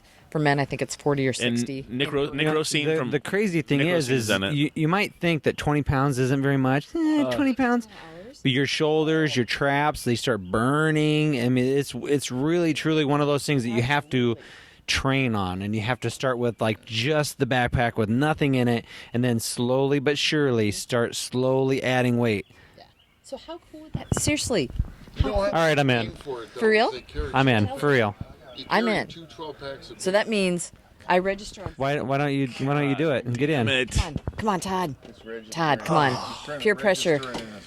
8 to 10 hours of your life for a team experience, a bonding experience that 30 people. I'm struggling. 30 only 29 other people will have. John, those kicks are fantastic. The cool thing is you're just walking. You're walking with a ruck, and then you're doing different obstacles. It's not like you're jogging from point A to point B all the time. I think it's a great. And it's more team All right, building. I'm in. It's I'm more in. team building. It's more. I'm in. You figure there's no life involved. Oh hell yeah! You would have cut loose. Start over. Like I'm not kidding. Chantel and I said we had to get through today, and if we survive today without any injuries, I'm in. I'm registering. So Sunday night, I'm registering. What? How much is it? It's not as much as this was. It's definitely. I And figure, hope not. there's no My wife will hotel kill me. involved. There's no travel Oh, involved. that's It's true. your backyard. You get to work all day. I get to work all So day. is your and CrossFit then- gym the guy doing it then? No, there's one guy. Actually, there's one guy that wants to do it that I think might, and he'll like. Because Nick Rosine from our gym has done Go Rucks. I know that we have 2 or 3 people from our See? gym who have done Go Rucks as well. So See, so you should. You just got to put in the time. You just got to put in the time of walking and getting used to beating the pavement with. no, I'm just gonna wait till backpack that rock on. day because I didn't run for this, and so I'm See? not gonna wait either. I'm just Now, gonna go that sadly- day. Can you believe that he didn't I know. run at all? I'm a CrossFitter. Not at all.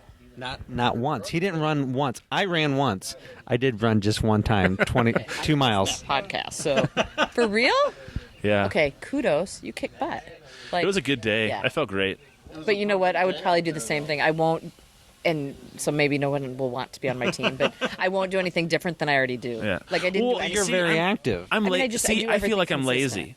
lazy. I do CrossFit at certain times a week. Yeah. I have so much shit going on Yeah. outside of that. Yep. I'm just like to go out Fucking and podcast. No, I mean like Kids. No, I mean kids. Yeah, everything. Well, just yes, life you in have stuff to general. So I'm deal just with. like, I just don't want to go fucking run.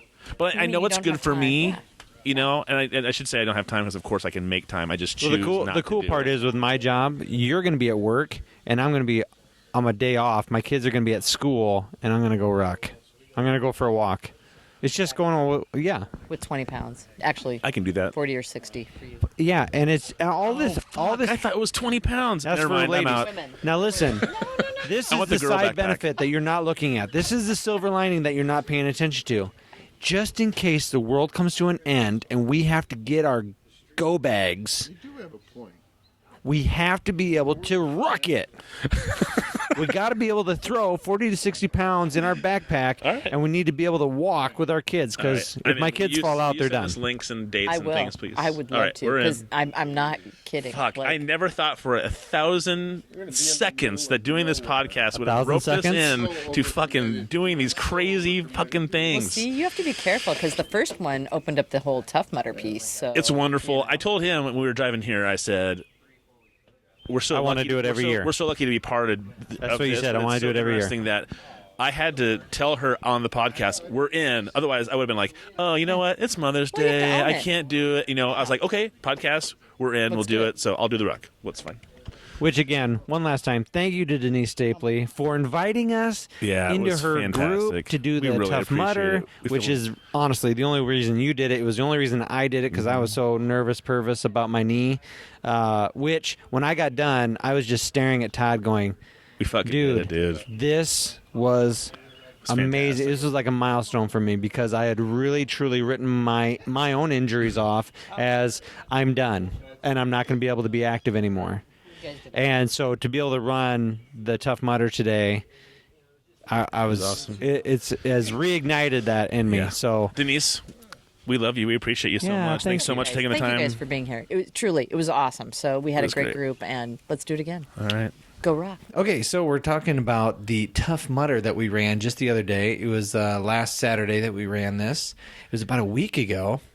And so what we're talking about now, what Todd But and I- the best part, though, is that we are still talking about it all week at work. It's Yeah. all I talked about. Everybody's like, oh, hey, how was it? And I was like, oh, you know what? It was the best time. I had the best time with Denise and her friends. I had the best time with you. it all depends on who you go with. It all depends on the company that you have. Well, I mean, you'll see the pictures in the video podcast of the gentleman who was talking, kind of like the pep master or the MC of the start of the he's Tough getting Mudder. everybody revved up. There's a great picture of you and him looking right at you in the eye, and he really got you realizing that this is not a race. This is about you and your friends accomplishing something together. And I guess I always thought that that's what it was going to be. We were all doing it together as a team building. Yeah. And everybody who'd done it before me that I heard, oh, you're going to love it, all these things. I never knew it was so team orientated. So when he was getting me, I was like riveted on that guy. And when he was like, you can't do this alone. It is not a race. You have got to rely on people. Even if you're here by yourself, you have got to do things with people or you're not going to be able to do it. And I knew people at the gym that had done one by themselves. And I was like, oh, yeah, I wish I'd done it with a team. And it sounded more like, I wish I'd done it with somebody. It'd be more fun. But this was think like, of that as just, it would be lonely. it'd be lonely, but I couldn't imagine. I think I could do that by myself. But I'd be hard pressed to try to do it by myself. You think so? I couldn't do Just mentally to keep everybody going. No, I know that I could physically run from event to event, or why am I blanking? Obstacle. Sure. I know I could do that, but I could have to find somebody to pal up with to get through those things. There's no way I could do it otherwise, period.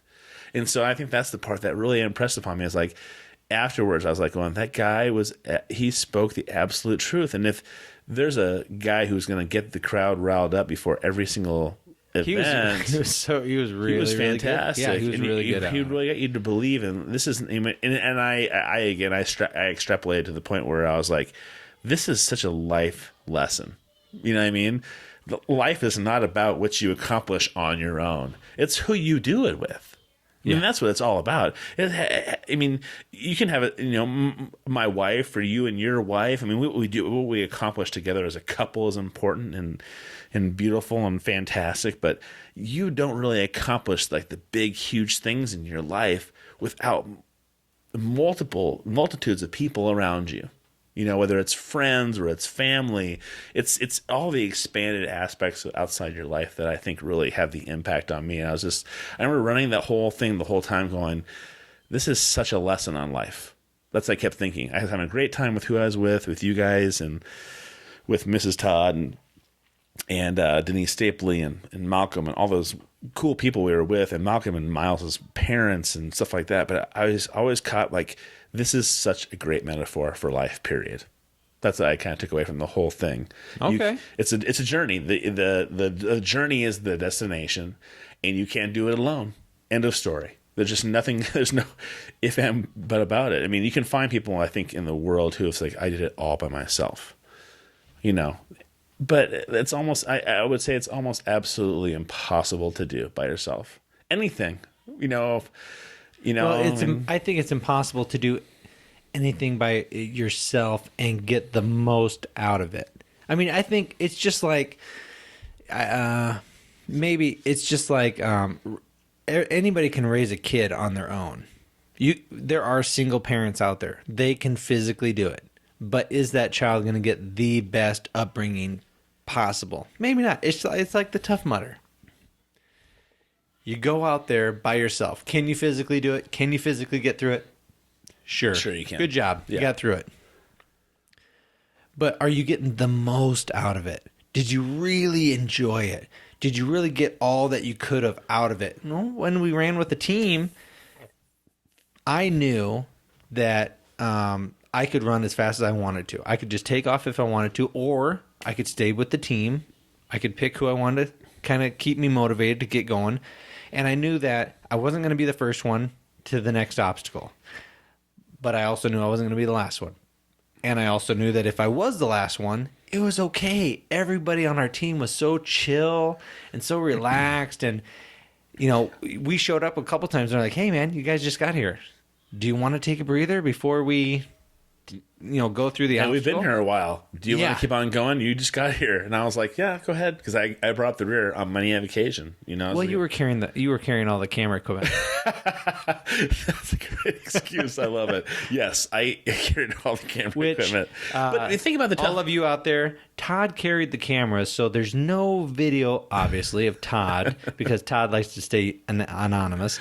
But there are some great shots of moi and the other people on our team. So we went through the software and we found some really great still pictures. You don't want to watch it joggling around. Oh, no. The whole entire time. It's no fun. You know what? But let me say this: when okay. I talk to people about doing a Tough Mudder, they're always impressed that I did it. Sure. And I don't think anybody realizes what you have to, the team aspect to get through it.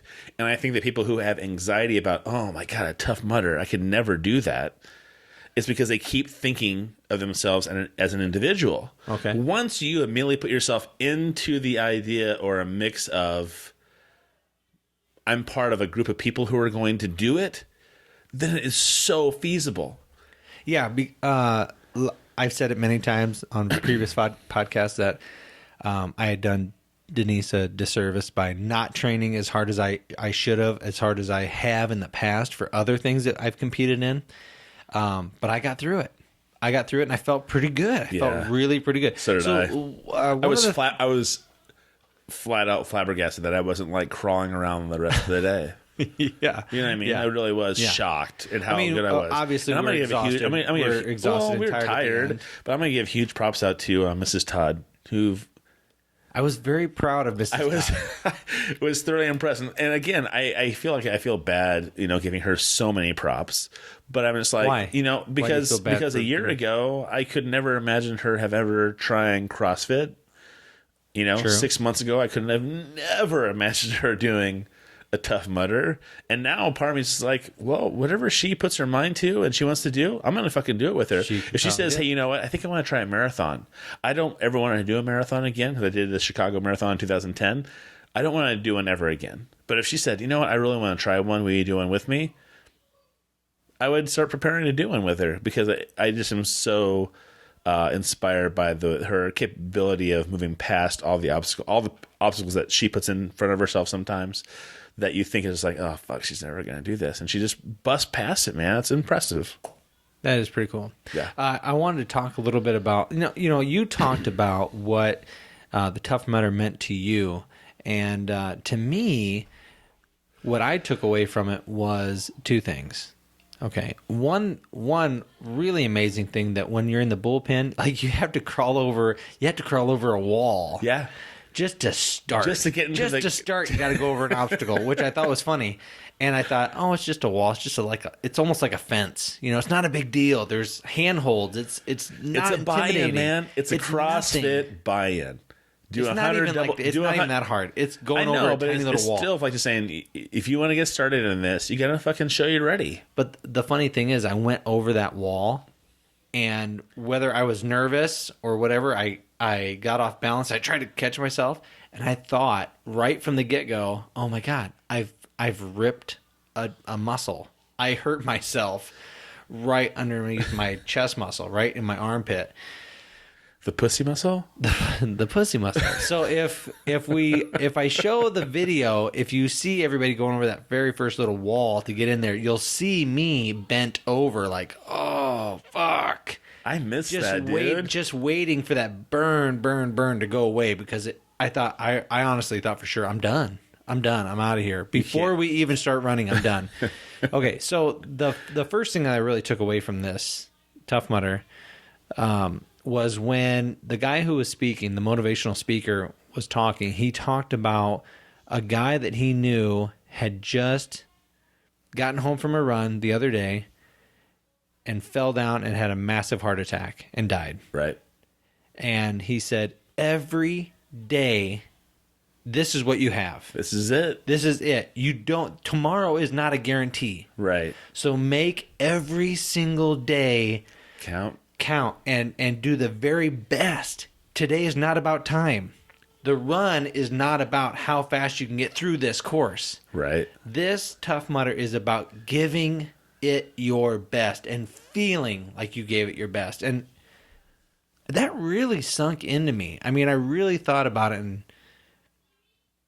I thought, I'm going to try my absolute best. And if it wasn't for thinking that Denise and Malcolm and Miles, who we met, and Malcolm's mom and dad, who were, to me, extremely Wonderful. inspiring, Yeah, they were wonderful, sweet people. Yeah. Just watching older people get through this. And it's not like it was a cakewalk for them either. Sure. But they weren't giving up.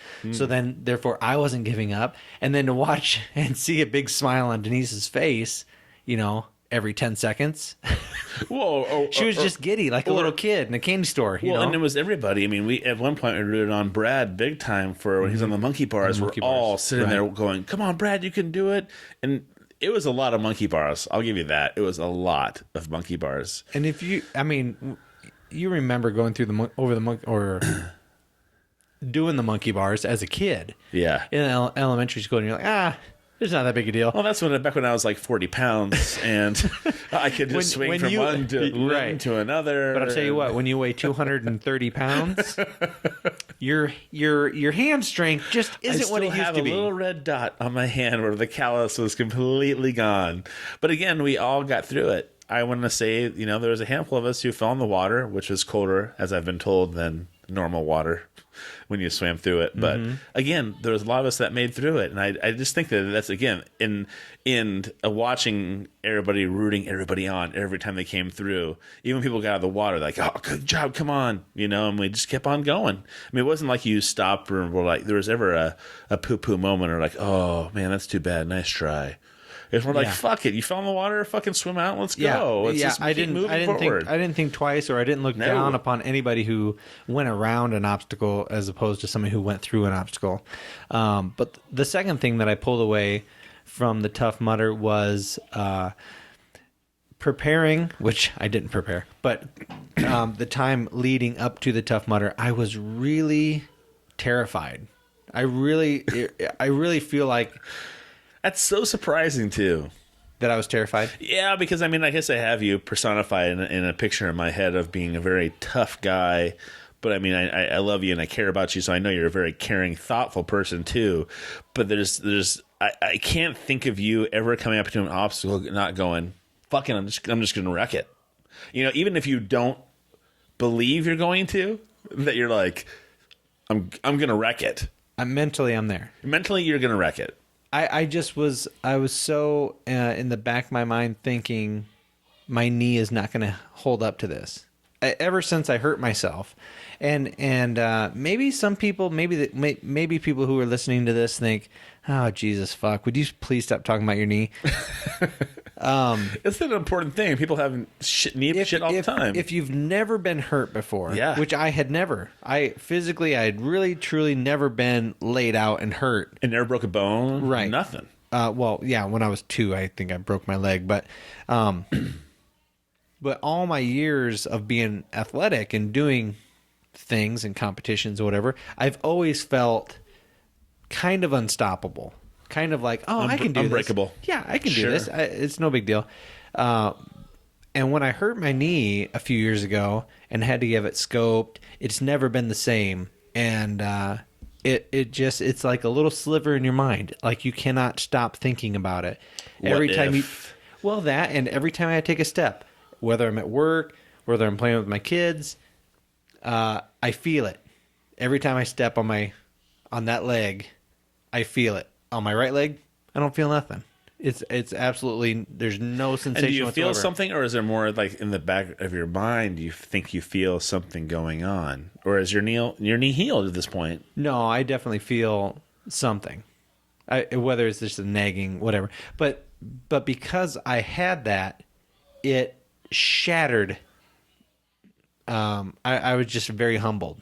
It just shattered my confidence. Yeah. About knowing for sure, oh, sure, fuck it, I can get through this. But I did. And that was a great thing to be able to have the right group of people to motivate me, whether they knew it or not. Each and every one of those people were extremely motivating to me.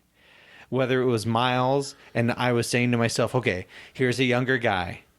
I don't feel old, but I know I am old. Relatively. If I can keep up with Miles, right? If I can keep up with Kathy, or if I can keep up with Denise, Jesus Christ, they just feel like little deer.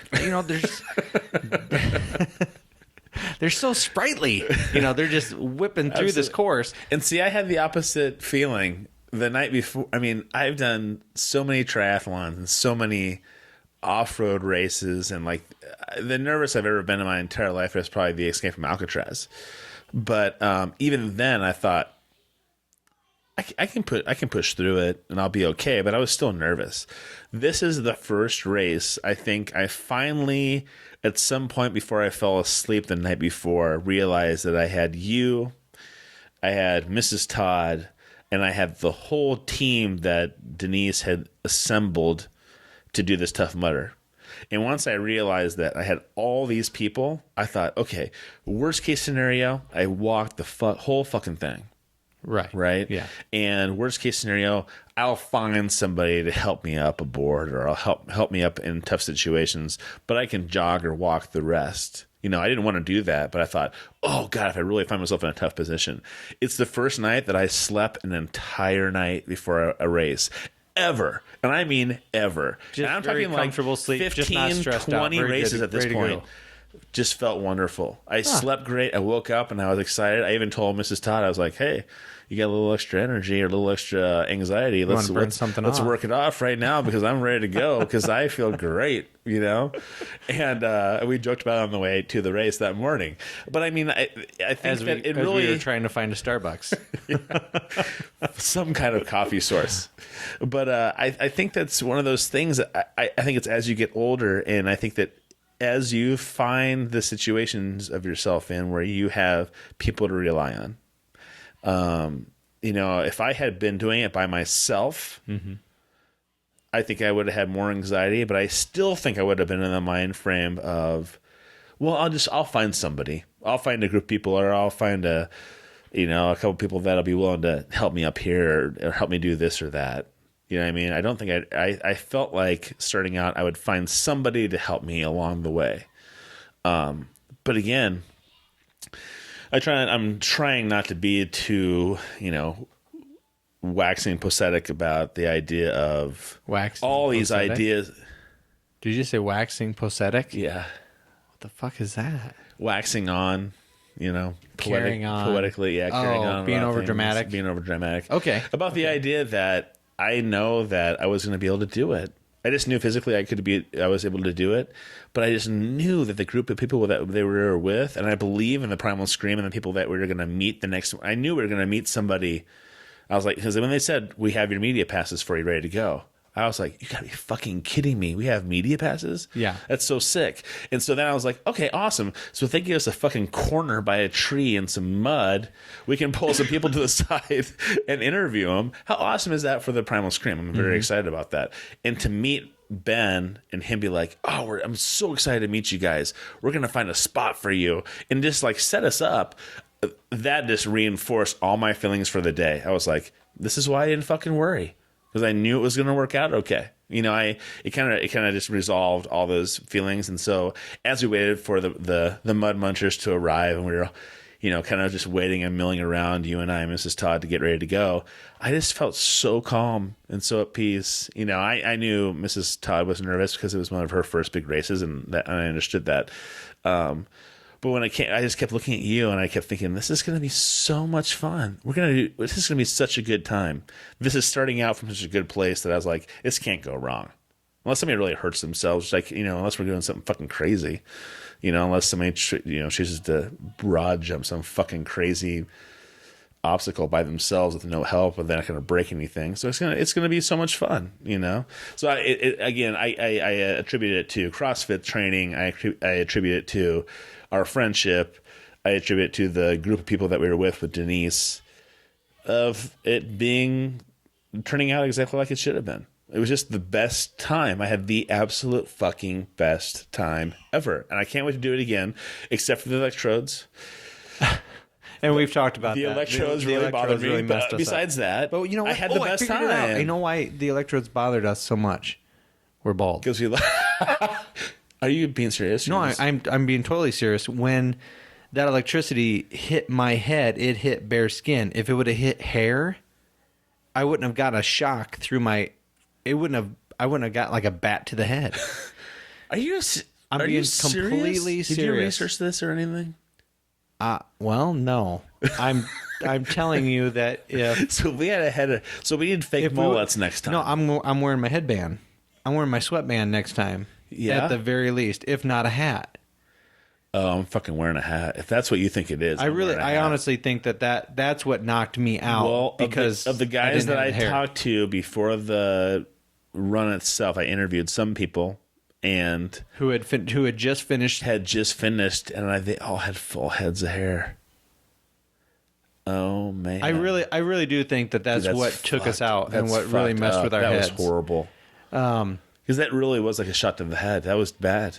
Yeah, but I'm going to wear a hat or I'm going to wear a fake mullet next time because I'm not going to go through that again. Maybe I'll wear my hat with the hair. You know what's funny is I was running the last mile and I was watching the people who have finished Tough Mudders had to do They had to do 2 more obstacles. One was pushing a tire through mud, barbed wire, right? And then they had to run with the tire. And then they went through Family Feud, which is a new obstacle where family members. You have to walk like a plank, like a balance beam, and it's ice cold water underneath you, and your family members get to fucking throw these balls and big try buoys at you. Big buoys. And I was watching that going, I can't wait to do that with my kids. My first thought was like, I can't wait to have my kids throw those shit at me. You know, to say, yeah, they would love it. Oh, Dad's doing his second one. We can't wait to, the idea of like making it like a family. I want to thing. do a second one this year. Awesome. I'll see you next year. Good luck with that. So that great, wonderful feeling that I had, great group feeling. Can I throw a buoy at you? Then? I'm family, sort of, right? You fucker. I'm sure you're going to do it with me. Fuck, of course I will. Of course he will. God. Bless America. Okay, so that kind of leads us into I hate peer pressure. One of my favorite... Peer pressure. I didn't do good with it in high school, and I'm not doing good now. But he'll do it. One of my favorite sayings is luck favors the prepared. And one of the things I was somewhat prepared. Thank God I had watched enough YouTube videos.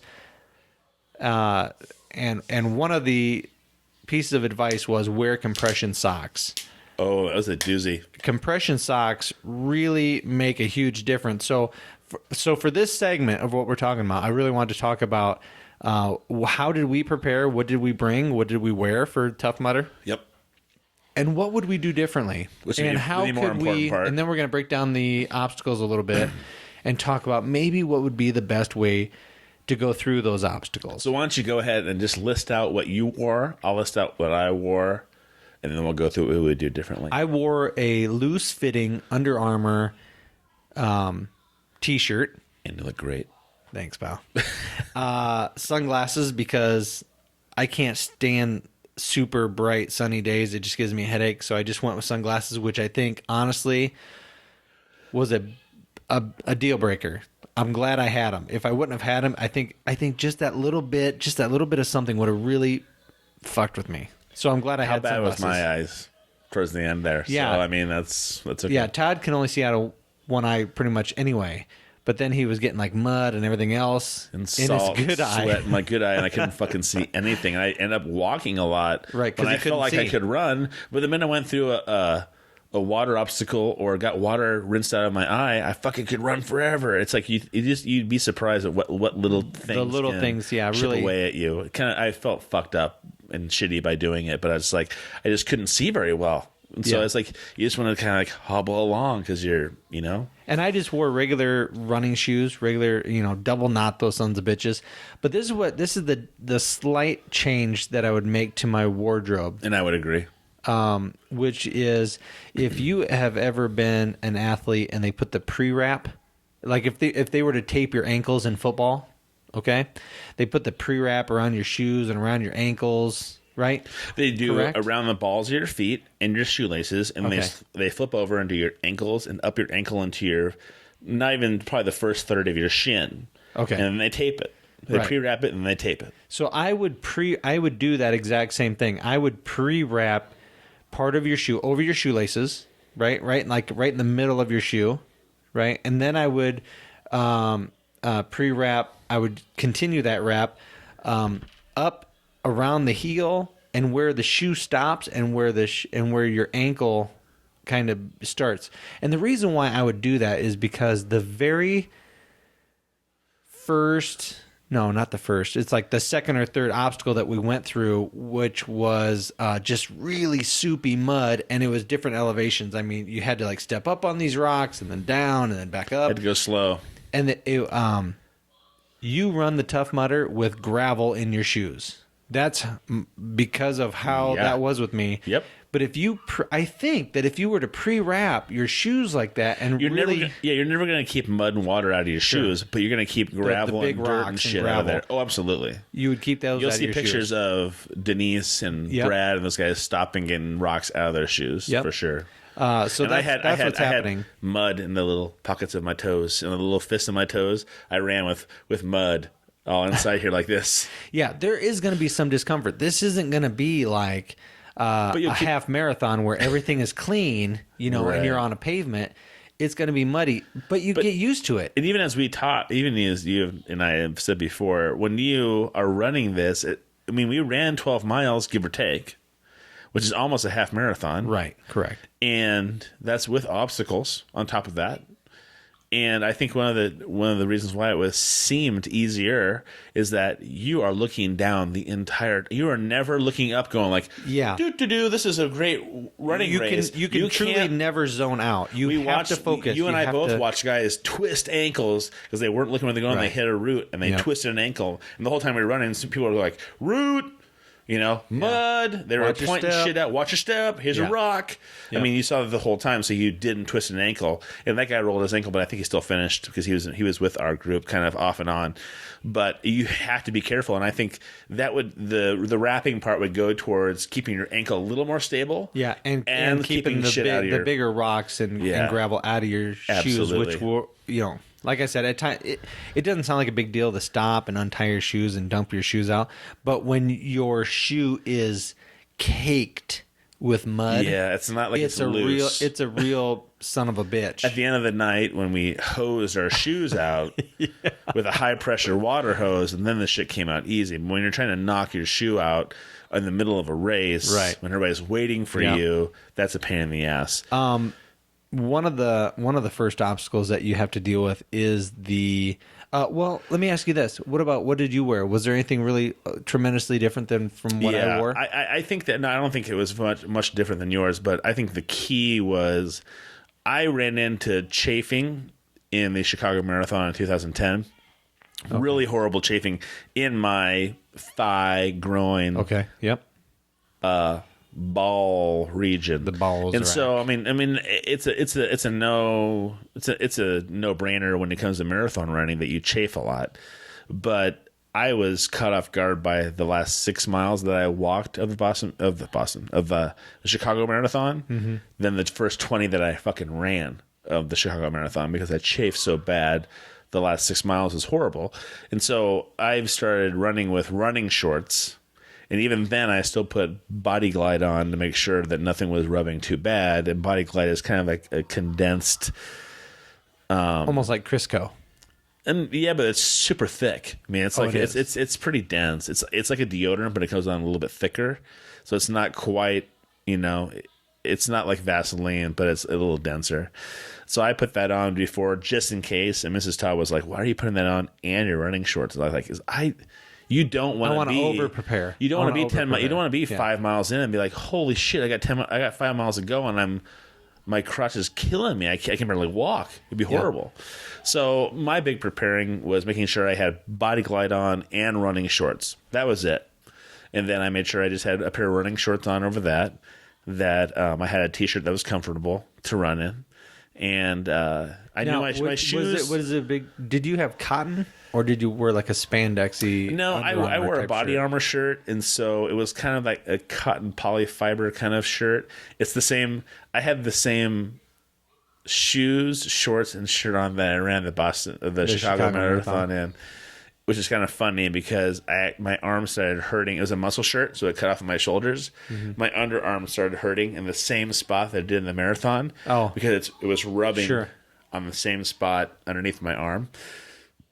Which is weird because I was like, of anything I should know because I remember why did you wear it again? Yeah, his premise was like I remember running the marathon. I knew I should have just bought you another one of the shirts that I bought. Should have. We've been fucking TJ twins. I remember looking down at my arm at the marathon, going, "Man, my arm really hurts really bad. What's going on?" And blood's just streaming down my arm from this sore that I've worn into my arm. And so at the Tough Mudder, same thing. I was like, "Oh, that hurts," and I'm like, "No fucking way." I looked down. I was like, "There's a little red spot." I'm like, "God damn it! I should fucking know." Yeah. Come on, you know. It doesn't matter what you're doing. If you do wear in the same spot for a long time, it's gonna happen. So no, I didn't do anything different than I have done before. I would totally do the thing you said. I didn't get a lot of rocks in my shoes because I was super. I had Mrs. Todd and Denise hanging fucking off my body as we were walking through that third line. You guys were so all I was being super balance. careful because they were fucking right behind me and they were literally holding on to my shirt. And so I was like being super careful. So I never made a misstep into anything that would pull rocks into my shoes. But a lot of people had that happen. So I was like an ogre. I was just and I was super careful going through it. So I didn't have quite the rock scenario. But throughout the race, I definitely had mud just underneath my toes, just packed into my toes to the point where I couldn't pull my socks off at the end of the race. Yeah, I had to cut my compression socks off. Don't wait. Okay, we'll get to this. We'll get to that. That's okay. By the way, I got all my stuff at TJ Maxx. So if you want to save some money, I was going to go right to a sporting outfitter store and spend $50 on compression socks. I didn't have to do that. I bought 2 pairs at TJ Maxx for $20 a piece. And I had to cut 1 pair off. So, but anyway, compression socks. I highly recommend. They're lifesavers. Wear compression socks, no matter what. One of the first obstacles that you go over, that if I could give you a piece of advice on, it's the Blades of Glory. Ooh, yeah. So it's a wall that is tilted back towards you when you're coming up to it. And I didn't do this, but I saw a guy do this, and I thought to myself later on, that was probably the best fucking way. It seems fucking weird, but it's to probably go great. over the wall. Can you show us? Can you give us a visual? Okay. So if you are going up to this wall, if it's slanted like away from me, what you would do is you would turn around and grab it. Yeah, do it. And you would kick your feet up and over like if you were a little kid. It's so smart. I mean, it's like a little kid on the jungle gym. That's what it is. When I watched I would practice that. That's one of those moves that if you go to a playground, just practice that. Just practice that a couple times. Grab the monkey bars above your head and try to raise your feet and legs and hips up to where you can lay on the top of the monkey bars. Grab a hole and just fucking kick your shit as high as you can. Yeah. So on that inverted wall, you want to try to go backwards over it. I think that would save a lot of time and energy. Oh, tons of energy. I tried to jump on it and pull myself over, kind of like doing a muscle up in CrossFit, and I can't do fucking a muscle up in CrossFit, and so I failed, and I really struggled to get over. There was 2 of those. Yeah, there were 2. That was some of the hard parts, is that you get through one, like, oh god, that was really tough. That's good. Good job, guys. Oh shit! I didn't turn around. There's another one. Here I was rooting everybody on. There's another one right behind us. So anything else wearing wise that you would do differently? I honestly, I'd probably just I'd wear because I'm bald. I would wear a hat, maybe, or I'm definitely wearing the sweatband because I earned my first sweatband, Tough Mudder sweatband. I'd wear that, obviously. And I think you really think we got shocked? I honestly think that because that wire hit bare skin on our head, it hurt us more. The one I'll give you that. I got hit in the head at the end. Yeah. The first one hit me in the shoulder. Yeah, and I got hit in the shoulder. And I went down fucking Sure. like a cow in the pasture who just got zapped by kettle prod. But the one that hit you in the head, and a different one that hit me in the head, that's the one that made me lose a bit of time. It made me lose a bit of time. I've only been knocked out once in my life, and a little bit of time. It made me lose just a little bit of time. I woke up and I was mid motion. So I honestly think that would probably be it. That would probably be the only thing. I wouldn't wear a watch. Don't wear a fucking watch. Yeah, don't wear that shit. Yeah, I mean, if you're really freaked out about doing good time, well, you shouldn't be. You should be but- going with your friends and having a great time doing Yeah, it. Because relax. I don't think I've ever seen anybody more excited than Denise Stapley, just fucking bouncing around. Oh, yeah. We went on gotta- that first set of walls, and we're waiting for people to get over, and she's fucking doing handstands and shit. And her, I got great pictures of her bouncing around, so happy, just so happy. you know what it is? It's life, man. You just never know what it's going to throw you, and so Well- you're experiencing life with a bunch of people that you're excited to be around. I mean, that's really what it is. Having a It's bunch of fantastic. fun people around you. When you feed into that, that. It catches you off guard because you're like, well, first of all, you're like, oh, Jesus, what's wrong with this person? Holy cow. You know, we have a tough run ahead of us. But if you address it or you approach it in the sense of, hey, man, this is it. You know, we got one life to live. But we're going to do it to our fullest, period. Who fucking cares what anybody else says? And that's why it was so great, you know? And if you take that philosophy from Denise, then you can live pretty fruitfully from that point on, I think. The next obstacle was a pretty steep wall. It was just a steep wall. You had to work as a team to get up it, and That was tougher than the curved wall where people slid down and there was all that chaos. I think you're right. I think the this straight wall was worse. was worse because you had to actually you couldn't do it by yourself. You had to grab somebody's hand to get past it. Well, on the side that we You did really it, could- we you could really grab couldn't we run. could grab the side, Yeah, there and was get a a hold railing. of it. There's a railing. Yeah. But if you were going in the middle, there's no way you couldn't do it without somebody's help. And I leaned over and helped 2 or 3 people up. Yeah, for sure. The other thing, the other big difference between this obstacle and the quarter pipe, which we get into towards the end, it's like the second to last obstacle of the whole race. This one, there is no room to run. There is a big dip, physically, almost like a trench that you have to get down into, and then you start up this ramp. So you can't build any This is the one I momentum. slam my body into? No. The quarter pipe, you have plenty of room to run and start that sprint to get that momentum up that thing. Whereas on this thing, there's a bunch of trees laid down. Oh, you couldn't get any momentum. That's no right. momentum at all. I'm cheating. I'm looking at the pictures right now. I forgot about that, though. As You're we're right, though. talking We about couldn't. There was like a dip and a tree in front of it. Yeah, that's a good point. So you just had to work together as a team, and there's other people. So there's other people that will help you out. So don't be nervous if like you're the first person in your team. There's always somebody that's laying up there that wants to help out. I mean, once I our had a whole great team, time doing that. I had a Yeah. great time just laying there. You were holding my legs. I was holding your legs, and when you got up, I laid down, and I was just like, kind of give me kind of a break. I was kind of like, okay, I can not run for a while, and I can kind of help some people up. So I helped a guy and a gal up, and it's kind of nice to have somebody. I don't know. I talk about this all the time with people at work about giving of yourself or sacrificing. Yeah. It was kind of along the same lines. I was kind of like, this is no skin off my back to help somebody up an obstacle, but for them, it's probably a pretty big deal. Maybe there's nobody else there that's going to help them up. Maybe that's that one person who is by themselves doing this race, and there's one person who helps them up with that one obstacle. And so I was like, I just felt good just giving back. It's one of those times you could be a super douche type of person your whole life. You go to do the Tough Mudder, and you're like, okay, I'm going to take 1 minute out of my life so far, and I'm going to help somebody else up. Right. And you're just humble, and you're setting yourself aside, and you're helping somebody else. And it does make you feel amazing. It was Our whole wonderful. team was done. Our whole team was waiting. done. They were And waiting. they were on the ground waiting for us. And I'm like, oh, come on, one more person. Come on, I'll help you. Yeah, I had a great time doing But that. was our team upset? What the fuck? that they were waiting Where for were us? you? Let's go. No, because No. they're awesome. Because Yeah, they're fantastic. if Denise Stapley likes you, then you're probably a pretty cool person. Are That's all I'm you gonna say about that. insinuating that she likes us?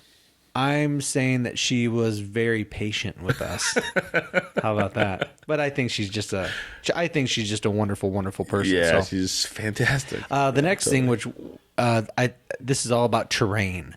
So the Tough Mudder uses the terrain. Ben talks about this when we did the interview with Ben, how they go over the terrain and then they try to use the natural pieces of the terrain as obstacles so that you don't have to do certain things. One of the obstacles that was very natural was there was a creek that went through, and That was the best part of the whole because it was thing. very refreshing, but It wasn't ice cold. no, it was very natural, but it's a very refreshing thing. So if you think you're just going to be running, I'm going to step in a little bit of mud. I'm going to do a little bit of obstacles. This water was, I'm 6'1", and that water was up to my chest. Denise had to swim it. She swam it. Denise jumped in and she went way underwater. Yeah. And then I was right behind her, and I hit bottom, and my head just went below the surface, and I bobbed up and swam to the shore. So she was swimming in front of me. Oh, you must have stepped in a little bit of a hole. Well, right when you jump in right off the edge of the creek, it went deep.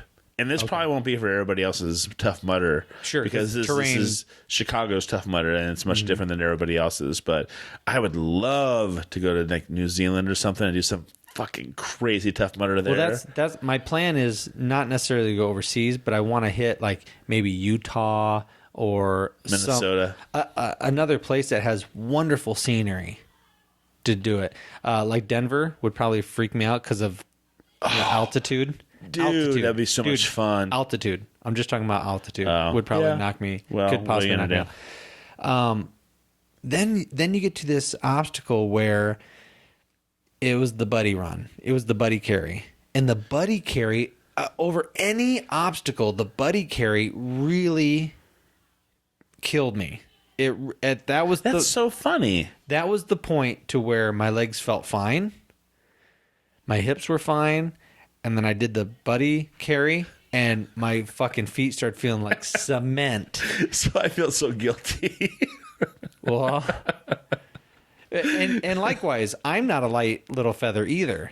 And we talked about this, Denise talks about this a little bit previously. Right, but I don't know. I think fireman's carry, you get somebody on your shoulders, and it's up and it's high, and your legs are able to move more freely. When you're piggyback wise, you're more centered to the ground, and you can't move. I mean, I know it was uncomfortable for you to be in a fireman's carry because your GoPro was right in my back.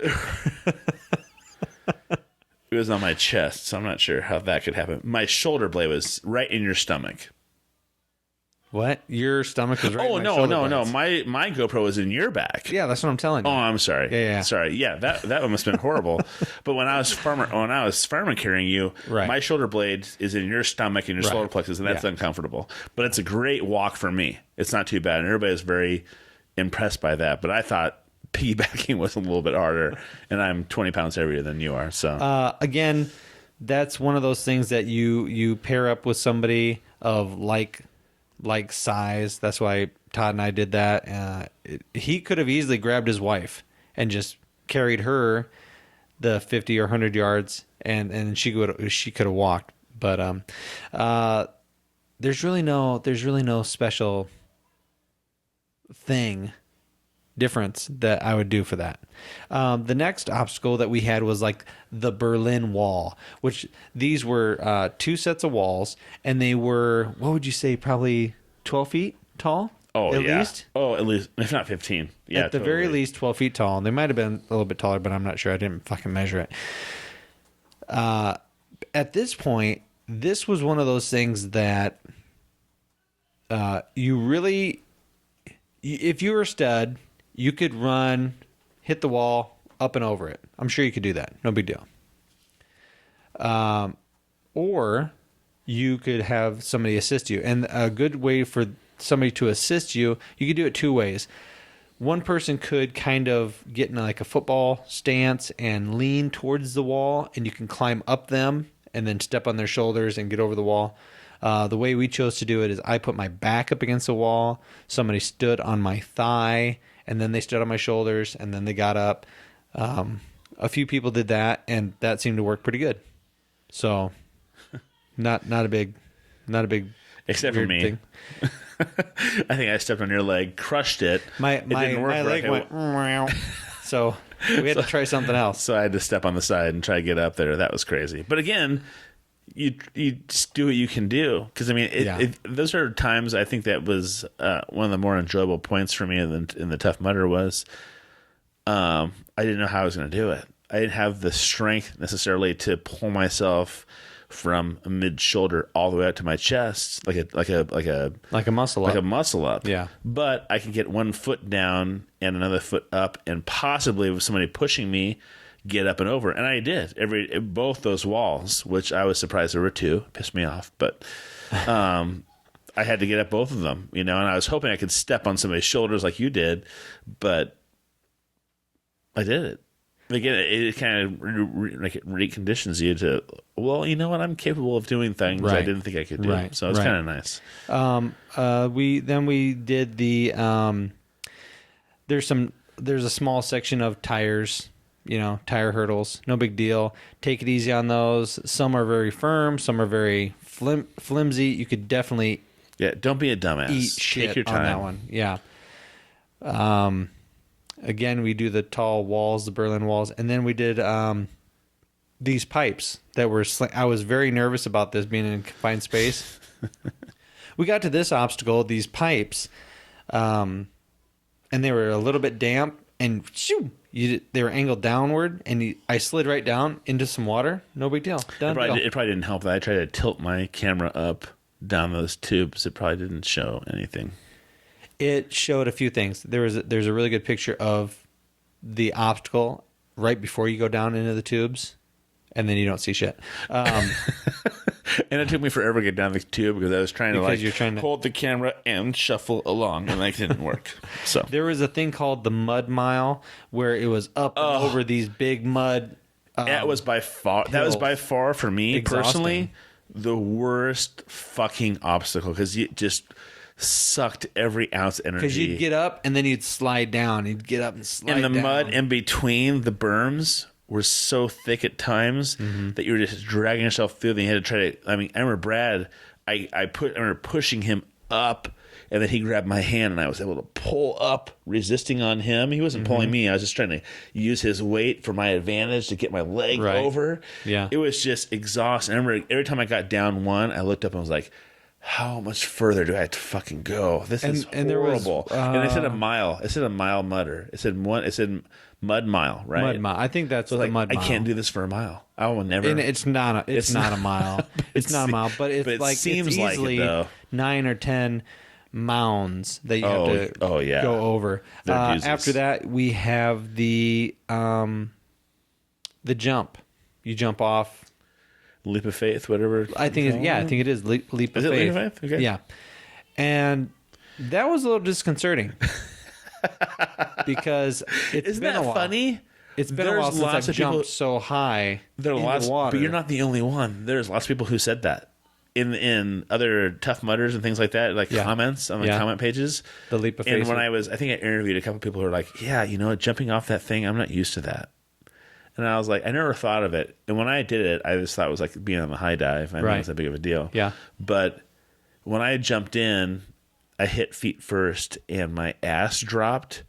And so my feet went like that, and my ass went to the bottom. Oh, and it was deep, dude. It was deep, and it was fucking freezing. Yeah. And so I was like, where's the top? I'm running out of air. Where's the top? And I actually, that's probably the only time during the whole thing that I panicked a little bit because I was swimming. I'm an okay swimmer, and I was really pulling to the surface, and I wasn't getting there. And finally, when you think you're at your brink, I was like, okay. You made it. Yeah. Jeez Louise, that was not enjoyable. To Tough Mudder's credit, there were scuba divers on the edges of that pool there. I didn't even see them, but I'm glad they were there. Lifesavers, lifeguards with those floaties, to help take care of people. So there was actually somebody who was having a bit of problem when I was getting out of the water. They were like, he needs help. They were right on it. So it's not a total cakewalk. some people are going to struggle, but that's okay because there's people there to help you. But at least somebody's there. You know, a safety net's nice. Oh, for sure. Because you're still able to accomplish things you didn't think you could accomplish because of the idea. Mm-hmm. You know, and I think that's okay. You know? The next thing that we had, and there's really nothing to get you through that. Make sure you don't open your eyes when you hit the water. Do not open your eyes when you hit the water. When you're underwater, don't think it's a swimming pool. I know it's kind of a natural thing. It was for me kind of a natural thing to open my eyes when I was underwater. I did to kind of like look around. It's but cold. It's cold, and it's like hot. It's like hot chocolate, but cold. I mean, it's not hot, but it's like the looks of hot chocolate. I opened my eyes, and it was just it's brown. just liquid mud. It's just liquid mud. Yeah, and so then it hurts. The next thing is you have like this rope climb, rope, knotted rope that you have to hand over hand it and walk up a wall. That's not as easy as you might think, because the later on that you do this in the day, the wetter it is, the muddier it is from everybody else grabbing that rope. And that was one of the harder ones for me too, because I was like, I feel like I have a strong upper body, so I was like, fuck, I'm gonna kill this. And so I grabbed the one knot, and I'm like, reach up, grab the next knot, and I reached up, and I didn't quite get the next knot, and I slipped back down because it was so slick and muddy. Yeah. And I was like, oh shit! So I had to fucking pull myself up to it. So I mean, it took a little more energy than I thought to get there, and we had some good shots from the top of the wall from when I made it over. So again, it's one of those things that if you have an opportunity to get a hold of a rope, that might be one of those things that you try doing, mess with a little bit just to see how you are before you do your Tough Mudder. The next obstacle was the Funky Monkey, which was the monkey bars. And I really didn't have any problem with this one. I really didn't. There's a few bars before you actually get on the monkey bars, right? So as you step up, as you're waiting your turn to get up there, you can kind of stretch. And that's what I did. I got up there and I kind of just hung from one of them just to kind of get the feeling. It felt like one of the more normal things to do as an obstacle. Okay. Everything else is kind of like climbing, crawling, toughing, pushing yourself. This one's like, oh, it's just monkey bars. We've all done it on the playground kind of thing. Well, we haven't done it since the playground, so to speak. But being a CrossFitter, I was kind of like, oh, okay, this is okay. So but the only bad part is I hopped on and the bars were tiny. Tiny little diameter bars. If you're used to a thicker diameter bar as a man's grip and you want to grab that bar, it's not going to happen. It's little. Mm-hmm. And so I think that's why I tore the fuck out of my hands. I was grabbing so hard because it was so tiny. And again, you have water underneath you, and if you fall, you're landing in water, and you're going to have to swim, and it's freaking cold. And I think that's the one part where I think I would have liked to have gloves. You know what? I went through it without any gloves, and I was good with it. I'm glad that I went without the gloves. It didn't seem to affect anything.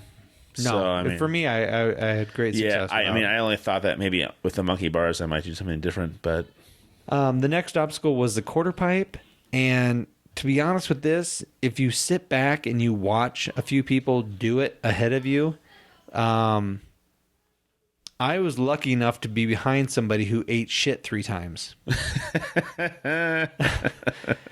and God love her, she kept trying it even after I ran. But the reason why I said thank God I went after her was because she made really good attempts, but when she missed it and she smacked the quarter pipe and she slid down the face, she wiped it clean. She took off all the mud. She took the mud off of it, and it basically made it nice and dry for me to run up it. I had good traction. So after she tried it and biffed a few times, I ran right up where she just wiped it off, and I went straight up, and I was up and over it.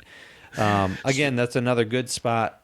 Team building. And you'll see a picture on the podcast of a woman looking at someone's knee, making there's a woman with a green shirt. There's a woman with a green shirt. And that's because I ran past the woman who had injured herself trying to get up the wall and slammed my body into the wall as hard as I possibly could. Because Todd stiff-legged. There was a spot in the ramp, a small dip in the ramp, a little bit of a dip, and he straight-legged it, and he lost his balance, and wham! It took the skin off my knee, and I laughed and slid down to the bottom, and everybody behind me was going, "Oh, that was not good." And so I thought, I was not injured. I can try again. Yeah. The next obstacle after that was just a kind of a long run. You know? Yeah, it was like 3 miles. You just kept going and going and going and going. And so again, it kind of goes unsaid. It's a 10 to 12 mile fucking race. You should be good at running.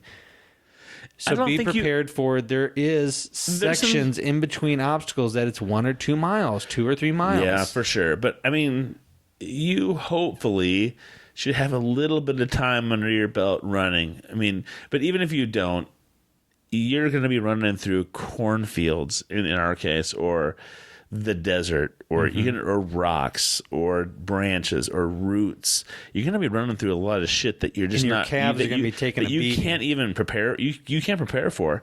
What you can prepare for is to be super diligent on what you're doing and where you're going, and don't be a dumbass.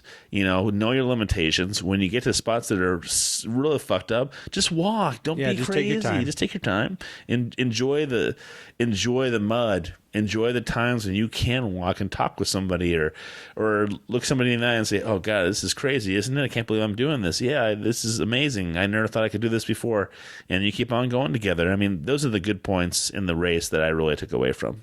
Yeah, and then the last obstacle is, of course, the electric eel, which knocked the fuck out of me and Todd. And then what you don't see is called the electric eel. It's called electrotherapy, isn't it? Electroshock therapy.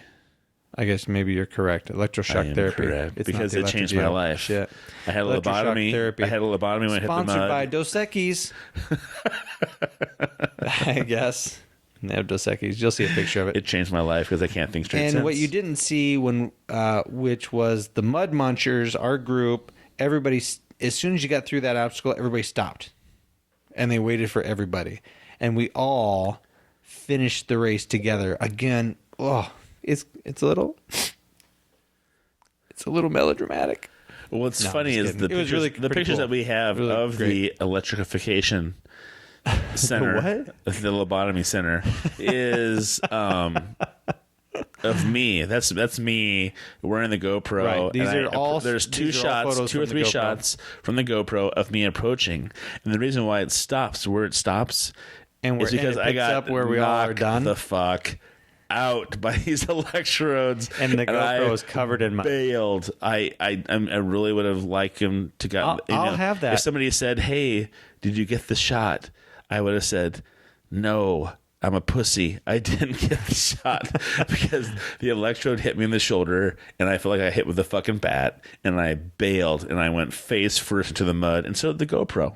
And then as I crawled over the fucking hay bales that you can see in the picture, I got hit in the fucking head again, and it knocked me senseless. And then I woke up, and my wife's screaming about her leg and being fucking her ankles. Again, there's only one person in our group that got through it unscathed, and we already talked about her. So be prepared. That is honestly the most uncomfortable thing on the whole race. It's the only thing. It's more uncomfortable than the run. It's more uncomfortable than the mud. It's more uncomfortable than the rocks in your shoes. Wear a hat. Wear a hat. Wear a hat. Or, ladies, let it hang low. Let it hang low? Like labia low? No. I don't know what you mean. No.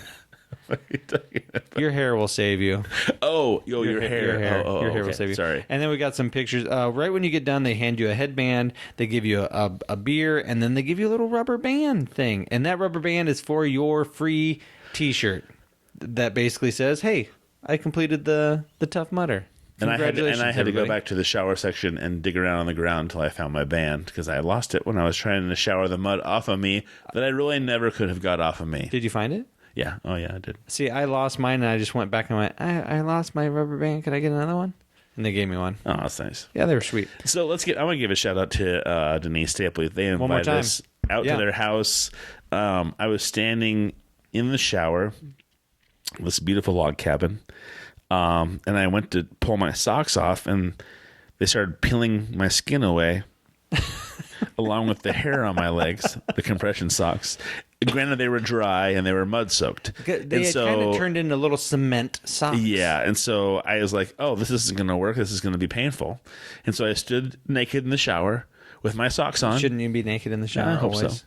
so. With my socks on, and I scrubbed my hair and my ear because my left ear was jam fucking packed with mud.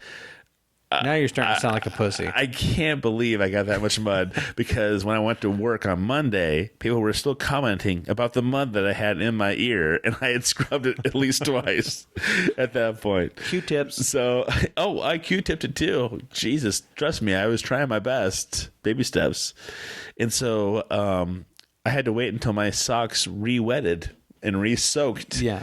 So I scrubbed my head and my upper body, and then when my socks were wet, I was able to peel. I sat in the shower and slowly peeled Were you able my to socks. salvage them? Or did Oh you yeah, wash them? oh yeah. They're all still Their good? skins. They're awesome socks. Okay. But I got done scrubbing myself, or so I thought was done scrubbing myself in the shower, and I looked down and I was like, oh. I've brought the Tough Mudder back to the shower with me because there was fucking mud everywhere. It was packed under my balls. Oh. It was in my toes. Sorry, kids. If there's kids out there watching, armpits, you name it. It was everywhere. So I ended up eating on all fours, scooping mud from the corners of this beautiful shower into the drain pipe, trying to get this mud down. It was terrible, but it was all at the same time. I was laughing. Thanks for the visual of a humongously old, middle-aged dude bent over in the shower scooping mud into the drain. Wonderful visual, I'm Todd. not that old. Thanks, buddy. But it was just funny. I just it made me. I had flashbacks of like I just accomplished something that I really never thought that I would have ever done. That was the other thing. And I just laughed and joked. I just laughed by myself in the shower, going, "This is the shit that life is made of." Yeah. You know. Yeah. So what did you do this weekend? I was on all fours in a shower, scooping the mud that I just came off my body from a Tough Mudder that I would never thought I would have run. So it was incredible. That was honestly, that was the other thing about the Tough Mudder that I really took away from it was when I finished it, I had this new. I was really amazed. I was just staring at you. You were in a bad spot before that. Oh my God, I did it. I'm not done. I'm not physically done. I'm going to be able to do other fun, interesting things. I thought I was done because of my knee, but I finished this. And the Tough Mudder is one of those things. You try your best, you give your best, and when you've completed it, anytime you complete anything that's tough, it's this renewed sense of I can do whatever I put my mind to. Right. So yeah. that was the other really cool thing about the Tough Mudder. So that was a big one for me too. I was kind of caught off guard because they do kind of put you on a pedestal when it comes to certain physical stuff. And so when you were looking at me and I said, dude, we just did that. Do you realize what we just did? I was honestly close to tears. I know. It was so moving. I could see it on your face, and I was kind of going, okay, yeah, of course we did. You and I can do anything when we put our minds to it. I was kind of like, okay. But I don't think I realized the realization and the understanding that you had because of your knee, that you really had kind of counted yourself out because of your injury. I'm just not going to be able to do very much from this point on because of this stuff. And to have the realization was awesome.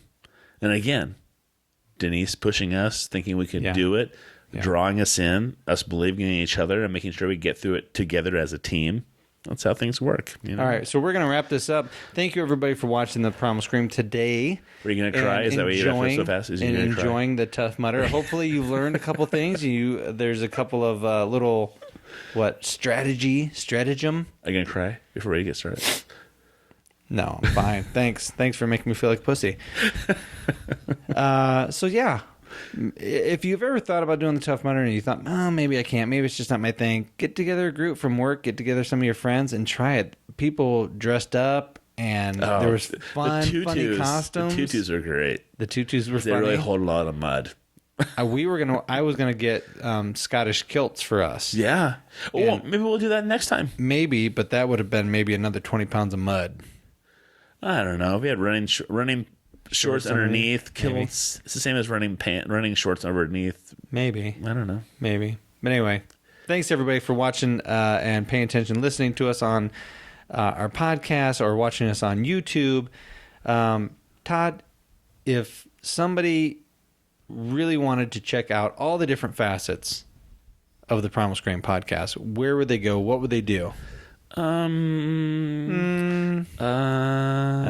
it. Go to the Primal Scream. Sorry, did I just jelly leg you? Just kidding. theprimalscream.org. And you can like us on Facebook, follow us on Stitcher, iTunes, our Pinterest. I've been a little more active on Pinterest and getting lots of pins from that.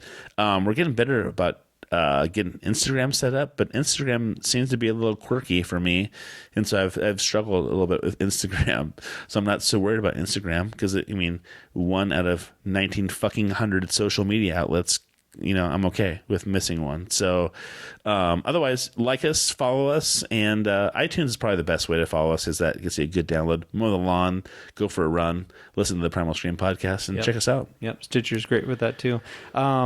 Big things are going to be happening with the Primal Scream coming up. Yep. This year is going to be a big year for us. Look for a big change in visuals, big change in content, big change in audience. And no, not audience.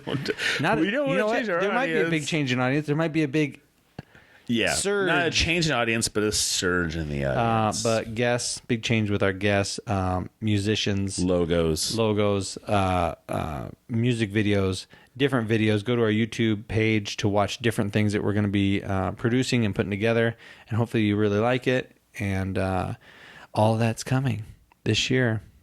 We're going to be kicking it off. So thank you very much, everybody. I'm Matt. I'm Todd. We'll see you later. Adios. Good night.